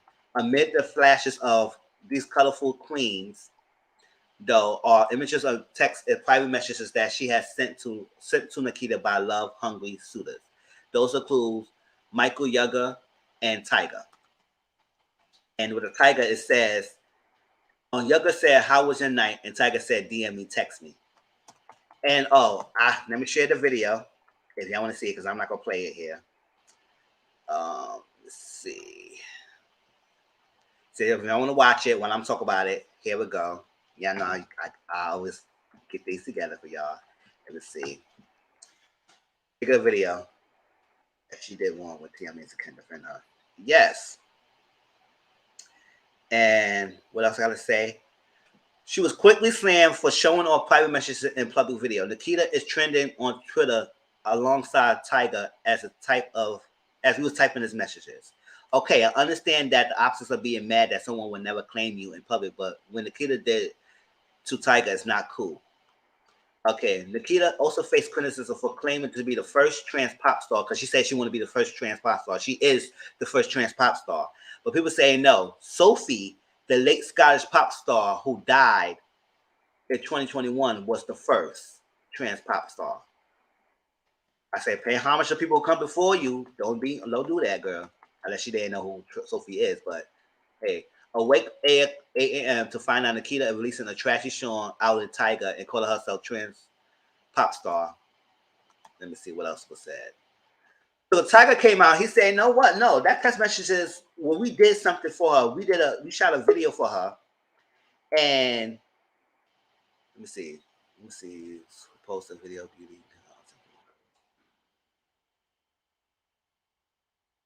Yeah, he said my company shot and directed a video for her a while back and never dropped. Not sure why she added my likeness to this. And he did say that clout chasing it kills. Ladies and gentlemen, clout kills. That's what he said.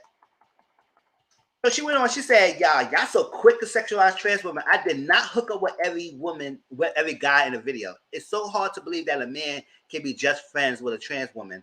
That's your narrative. This song is a celebration of my community and my sisters. Trans women are the future. Let me say a little bit about this and I get your opinions about that. I was like, when I saw the video, I said, lady, hold up. Add to stream. When I saw the video and I saw the thing deep, I said, your video alludes to the fact that men is coming after you.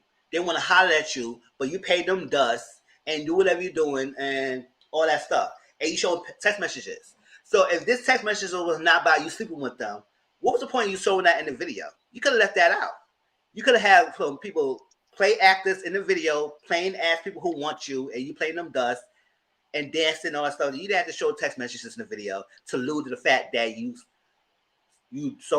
people want to call at you, and then you took that text out of context and what he was saying, text him. He maybe it was like something that he did a job for you, and that's when you cleared up. You didn't deny the fact that he cleared that up. You just saying that why people think that I had sex with people and that's not what I alluded to, all that stuff, but you alluded to that in the video.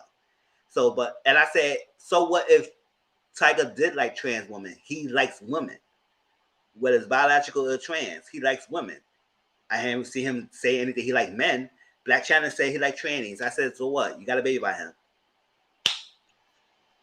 I don't say, what was the point of that? And Michael Yeager, I don't really know him like that. But still, why will you share that text message on the thing and you try to say, well, y'all trying to sexualize? Nobody sexualizing. You put it out there and you alluded to the fact that's what it is. Your video called DICK. So what was the point of that?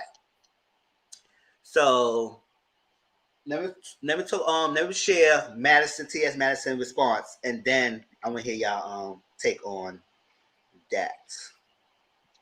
Oop, I saved it. Here we go.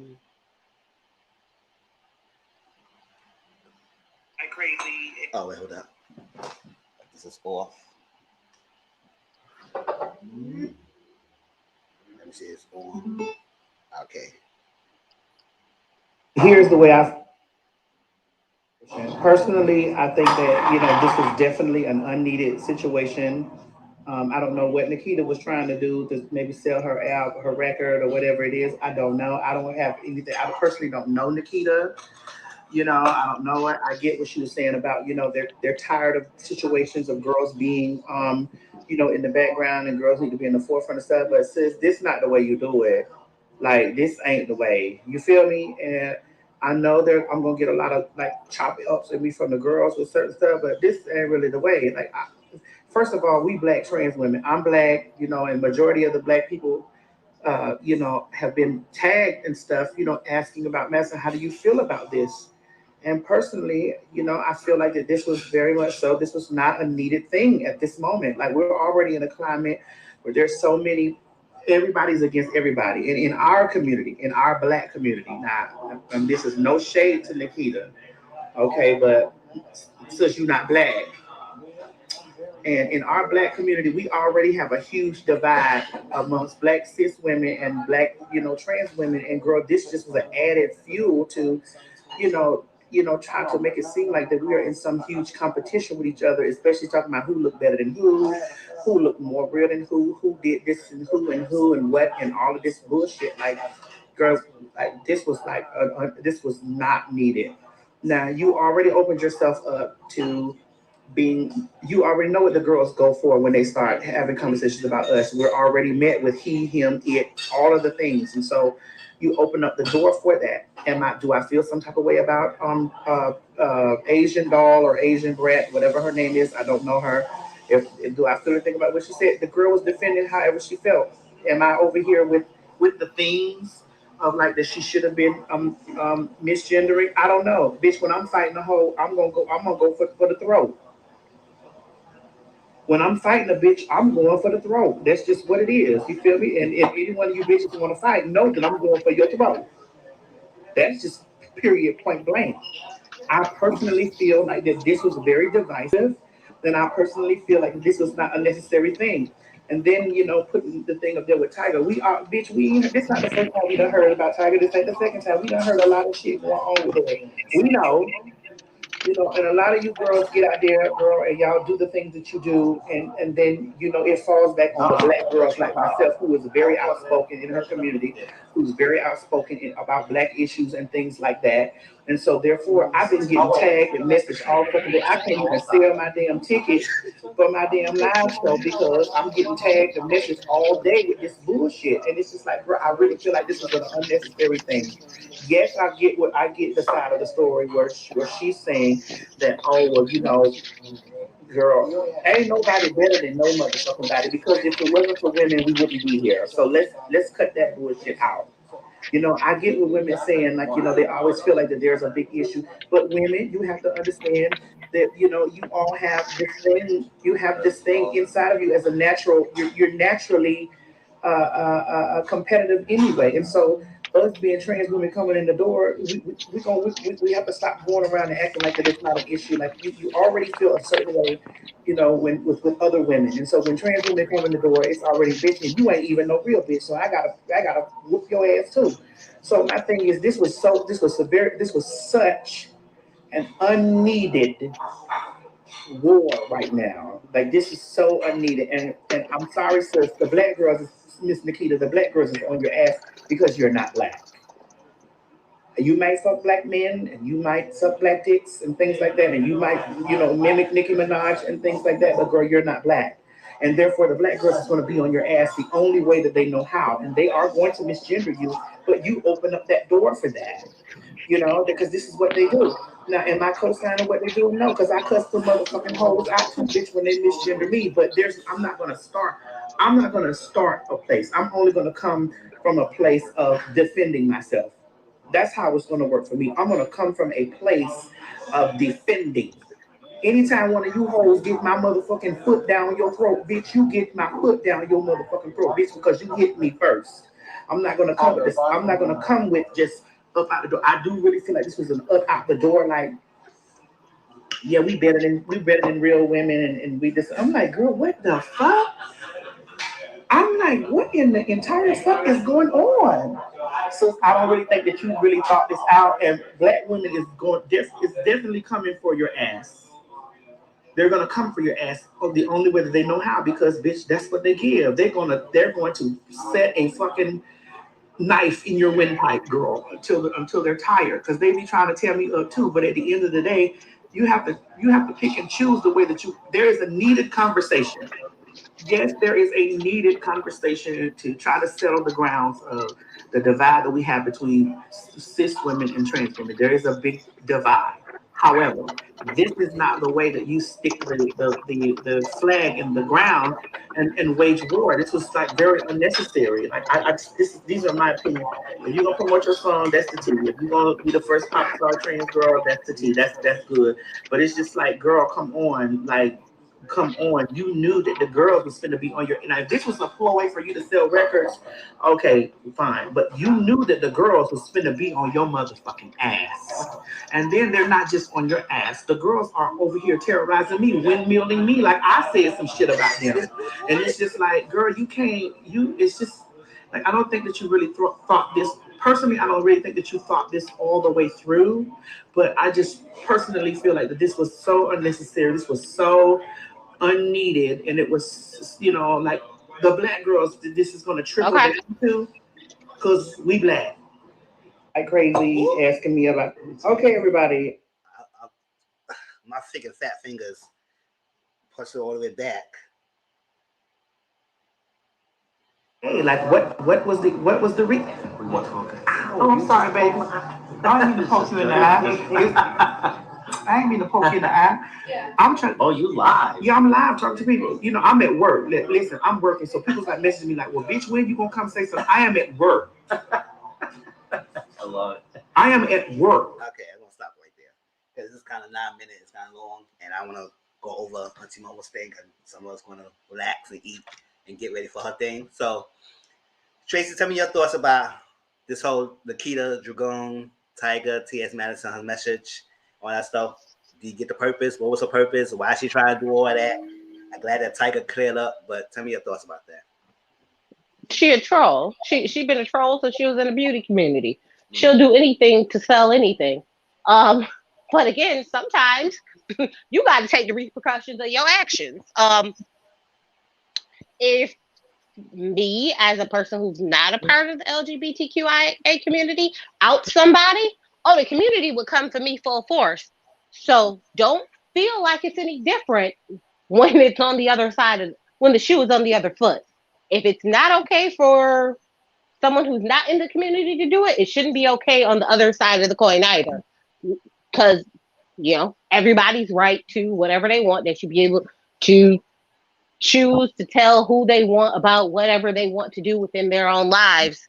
That doesn't give you the right to do it for somebody. So was she wrong? She was absolutely wrong. Now, as far as Asian, was it Asian doll or was it Asian bride? I don't remember which one of the little Asian girls it was.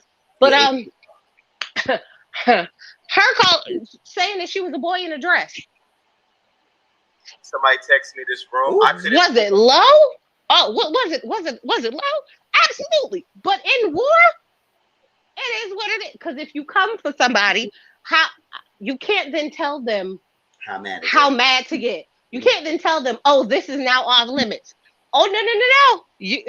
You stepped into the ring with somebody, and some people ain't raised right. Some people don't feel like, there is boundaries. Some people feel like, meet me in hell, because we could go all day. You never know what you're going to get when you come for someone. Mm-hmm. And the references to her, to you, it sparks another issue and drama of, as someone with a vagina made of clay coming to say that you look more like a woman than a natural born woman is a problem. It's a problem. And it's going to start something that I don't think you mentally was ready for when you did it. This is a prime example of trolling gone wrong. This is because now they're bringing up old tweets from her talking about she's a racist, and it's gone down a rabbit hole that I don't think she was trying to go when she made this. So I'm also one of those, meet me in hell. There's really nothing off limits to me if we're in war. Mm-hmm. Especially if you come for me unnecessarily without being called, shots fired out of nowhere. Oh, well then, misgendering somebody, it's wrong. It definitely is wrong. But then also saying that a natural born woman, you look better than most of these natural born women. Like, insert photo B. Like, I hope you realize the repercussions that was coming with this, because it wasn't about to be good. it wasn't about to be okay. I appreciate T.S. Madison saying something. I appreciate T.S. Madison trying to educate and school her in a way that, maybe she would take better than Black Twitter ripping her apart. Mm-hmm. So, sometimes you just got to take your L's. That's all. Just take your L. Take it with grace. Mm-hmm. I agree. And then when she tried to do that with Michael Yeager and Tyga, I said, listen, Tyga is he's not an ugly dude. He's a fine man. If I had a chance with Tyga, I would do something. Shit, fuck out of here. I said it here. I said it. I claim it. Tyga's not a man. His piece is good. It's a good size. It's not too big. It's not too small either. It's a nice, skinny, long. I can deal with that. So if I was try to downplay it, it's like that. Then that text was not related to anything about people hollering at you. It was about a business. I was like, girl, you do too much. I was like, wow. But I mean, that's no like. So she's a part of the beauty community, and in that community, she was known for, doing pretty much anything for a click and a view. So I'm not surprised that she would then make her debut, music debut with, doing anything for a click and a view, because that's the community and mindset that you came from, that doing anything for a click and a view is okay, And in the beauty community, I guess it's a little different when you're in when you're catfishing about like concealer and foundation. It's a little different. That's a little different. But agree. She did a like you said, troll go wrong. She got her ass lit up for everyone. Like I said, that was wrong. That was wrong. Even if you try to clean up and say, "Oh, I never said," I said, "No, you insinuated that, and you did all that. You was doing too much. Much." So, the implication was there. The words and the visuals that you decided to give. If you're using the words like everybody want us at behind closed doors, but not in the daytime. When these are the kind of words that go with it, any image that you put next to it is going to look suspect. Yes. Yeah. So, well, what's your take on Nikita Dragun and Tyga T.S. Madison thing before we go to the next topic? Because it's 7:11 and she getting on at 8:10. So I'm trying to overrun T-Momo's channel. So we try to. Yes, it is 7:11. It's 4:11 here. Sorry, I had to look back. You know what? I keep telling, like, why are these people living their lives vicariously through the goddamn internet? Go handle your business like adults. Shut the fuck up. I should have known all your personal information. That's how I feel. I think they need to take several fucking seats. It's like that. No, that's all I have to say. Oh, okay. I hear that. Yeah, so, I was like, she was doing too much. Nikita, this is my first time seeing who you are, but that's messy. That was not the way to do it. So like that. So we're gonna end it with Karen Civil and Jason Lee thing, because maybe she admitted to something on social media that she could have got herself in trouble for doing that. But we'll see what kind of legalities that's gonna happen. 41. All right, so Jason Lee and Karen Civil and some other people was on it was Clubhouse or Twitter. I think it was Clubhouse. And it was talking, and Jason Lee confronted Karen Civil.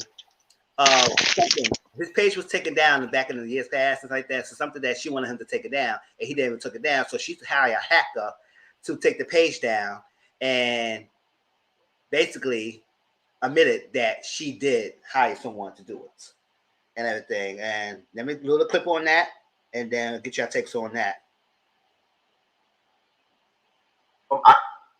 That's enough to get in here.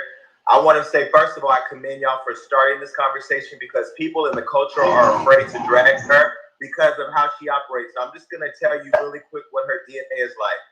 A couple years ago, Hollywood Unlocked Instagram, when we reached 1.2 million followers, got taken down. And I didn't know what was happening. I was in Atlanta on stage at Wild 'N Out, and somebody reached out to me from Miami and said, My brother is a 17-year-old hacker from Orlando. He was paid $20,000, promised $40,000 by Karen Civil to hack your page because we had written a story how she had stolen $17,000 from James from Love and Hip Hop in New York. He had put her on blast.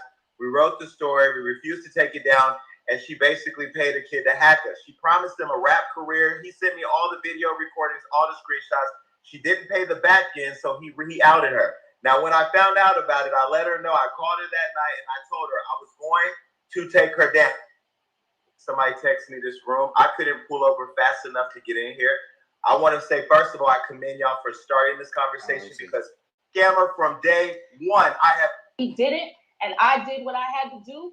And I apologized and got back to Jason. Jason called me upset, flipping, like, why the fuck would you do this? This is how I eat. I can own my bullshit for that.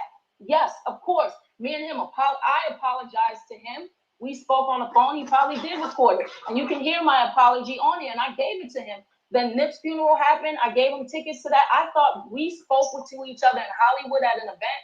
I thought it was cool. Then the most recent videos, I know he don't get along with other bloggers.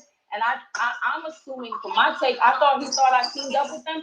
Nah, how Jason felt before, that was his feelings. But I apologize to him. But again, like I said, certain times hurt ain't got an expiration date. So he's allowed to feel how he want to feel. But my conscience is clear from it because I apologized to him on the phone. So who was next? I think in this game, yeah, I hit this nigga. Nobody promised him $20,000. Nobody promised him a rap career or nothing like that. He decided to double back and tell you some stuff. You called me, Jason called me about it. I admitted it to Jason. See, that's what he's not including in here. I admitted it to Jason. Jason and I apologized to Jason, gave Jason the person's info at Instagram, got him verified, thought it was copacetic. Because afterwards, Jason hit me about. All right. That's it. Okay, so even though if Jason didn't mention it, he remembered that conversation, but you still admitted it in Clubhouse that you did admit doing that. So I would say, girl, this is social media. People could take what you said, and now they're going to use that. I said, now, if you go do a lawsuit against you, like so we heard that Jason Wu did a lawsuit against you, and I think she kind of won. I think somebody else did a lawsuit against you. I don't know what's going on with that. So now Jason could have the grounds that means that you was the responsible for getting his page taken down, all that stuff. So, and now I understand that what 17 years old teenager will do that stuff for you, and you didn't promise him anything. You didn't pay him no $20,000, or you didn't promise no rap career, something like that. No young teenager gonna do that stuff for free and not promise anything. Like, you have to give him something for him to even do that. It's like that. So we don't know what's going on with the teenage now. Maybe he's older, he's doing his life and that stuff. But the fact that you said, "Oh, nobody promised him anything. I didn't do this," it's like that. He will not do that for nothing. It's like that. To criminate himself like that for that, and then eventually justify the school to get that boy here. It's crazy. Oh, it's go ahead. So did she promise to pay him in cash? We're echoing.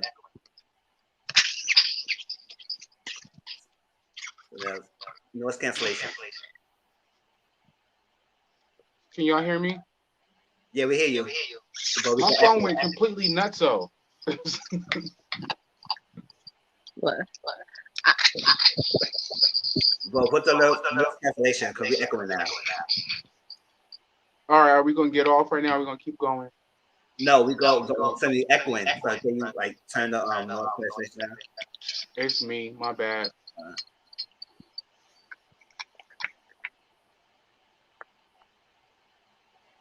We good? Oh no, we still echoing. All right. So what's your text on that? That I was at first I was shocked. I was like, dang, how is she getting over on all these people doing all this stuff? But apparently, like, she is like a grade A #1 booster scammer extraordinaire. I was like, dang, you got this person out of 60K, you got this person out of 17K, you got sued for 3 million. Like, you getting people pages shut down. I mean, don't get me wrong. I mean, she clearly, is doing something, something underhanded, definitely for sure. But then at the same time, I'm like, how did you get this much power to be able to do all of these things to all of these different people? And apparently she was like the Olivia Pope of the industry. She was like the middleman. I get people together. I do this. I do that. You know, if you slide me this, I can get you that type person. And the more that I sat here and was like looking at it and reading it and seeing other people come out, I'm like, girl, you going to jail, because you hacking all types of people. Like okay, you didn't pay the boy 20. She's saying, oh, I didn't pay him 20K. I didn't do this. I didn't do that. Well, what did you pay the boy in? Cat? What you did, girl? Because you had to give him something. He don't like, you don't know this boy like that. You mean to tell me this stranger, this boy you don't know at all, was willing just to do it just for fun? Because it's not like you could tell really nobody. Like, girl, bye. This story don't make no sense. No, we good. The story don't make no. Yeah, the story just don't make no sense from her side of the coin. Tracy, but the more people did it, just made sense. Karen Civil is notorious for her shit. She is notorious. Okay, we can go back to Source Magazine, XXL Magazine, when she was doing inappropriate interviews with people, digging up dirt. Karen Civil worked with Wendy Williams. Dirt. So let's put that on the table. These are facts. She's very notorious of it, and you know how you like it's catching up to her now. It's years in between because Source Records, that's what we go 15 years back. It's going to catch up with her, and it's going to put her in jail. Not to mention her youth with using government. She had ties with council and shit like that. People that sat at the table, you know what I'm saying? Like she like gave people like keys to New York as a hush money. It's catching up to it. So yeah. Mizzle, you might need to follow this story to see what happened in a couple months. So you might need to follow up. Yeah, I have to follow it. Who else done came out?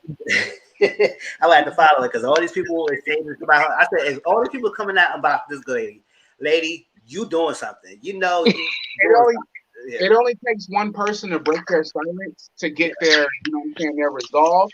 And now one person breaks their silence, and now everybody like, okay, now I can speak up now. Because remember, when she was at the table with a lot of people that kept your shit down. So that's why they were forced not to say anything. Yes. But now they're like, oh, you opened the can of worms, bitch, so now I can speak up. Yeah. So, yes, I will continue to follow this story and see how it goes and what's going on with Karen Civil, because I was just a shock. And then when everybody said, why she would admit that she did it on social media, I said, damn. It's an age of when you go incriminate yourself like that, girl. She too old for that shit. She should have had some more response. Where was your lawyer at, first of all? Let's get that together. Well, I'm not saying that I talked to Jason Lee, and that's a part of the conversation. That's kind of like that. We had to say, oh, yeah, I did it. When she didn't even have to respond. Yeah. And she should have not responded. Yeah. And you know Jason Lee's ass is messy as fuck, so we're not gonna give him no pass either. Yeah, we know it. But still, that's messed up to get his channel taken down like that by a hacker. I said, oh wow. So yes, y'all, appreciate this is great. This is a great live. I missed last week, y'all, so that's why I went a little bit longer than this. But usually we always go around the time. So we always got a good time. Appreciate everyone who stopped by. Tomorrow, like I said, I'm gonna do a watch along for all the Queens men and see how we like it. If we go critique it at that time, and then on that Wednesday, this Wednesday, I'm going live and talk about that for 2 episodes and the reunion of Sweet Life, because hopefully it's still there and everything. We'll talk about that to give you guys something, because I had missed last week and everything. I had given no videos. I had shared my video of what I did before I left Virginia, so please watch that. Everything. It was a couple topics like Real Housewives and Love and Marriage and that Dusty, Caitlyn Jenner, all that stuff. I talk about that, and yeah, I did that live that Sunday. I was on it, and so that's that. So next Sunday is Mizzle Talks. We're gonna talk about Beverly Hills, Real Housewives of Beverly Hills, Salt Lake City. Talk about The Circle. We're gonna talk about what was the last one? Love and Marriage Huntsville. Yep, The Circle. And Beverly Hills, Salt Lake City, Love and Marriage Huntsville. where I can watch the Sweet Onion. What was that shit called? It's on HBO Max. So okay, HBO Max, but just make sure you text me later the name so I can watch the shit to be up. Okay, with. yes. You know what I'm saying? All right. So appreciate y'all. Appreciate always Tracy and Sunil. Y'all make this day for me. I always appreciate y'all. Dominique, Auntie Momo, CM, Takola, JW, everyone. Appreciate that. We get ready. Jay Rudolph. We getting ready for Auntie Momo's thing. She coming on 8:10. Around 8:10. It's 8:10 or 8:15.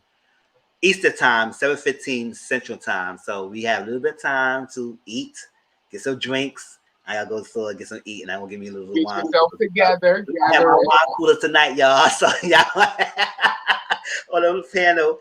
And we got a couple of topics. So we're gonna talk about Wendy Williams. We're just gonna talk about a woman who went viral about getting her hair messed up by our stylist. It was about to start. We're gonna do our edition of Matter Kill tonight. One night stand, fuck buddy, and threesome. We will have that good time. And it was some other topics that we'll talk about. So follow Auntie Momo's channel. Most of us are on her channel, so we'll see y'all later on. Thank you, Tracy. Thank you, Sir Bro. Now we do our outro. Peace out, y'all. Love y'all who not gonna be on Auntie Momo's channel. See y'all next week. See y'all Tuesday and Wednesday. Tuesday, Instagram, y'all. So follow my Instagram. It's the link right there, the ticker right here. Y'all see the name. It's called Mr. Grown. Press the like button. Yes. Press the like button. Share the video out. Subscribe to the channel. And I'll see y'all all later. All right? Peace out. Thank you, man. Ooh, not the background. What I'm doing, y'all. I got a question for you. Are you ready to answer? Mizzle Social Corner. I got a question for you. Are you ready to answer?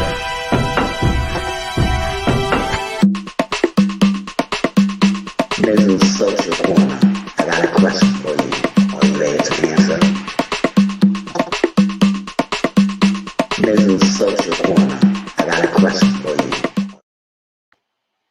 All right, later, y'all. Peace.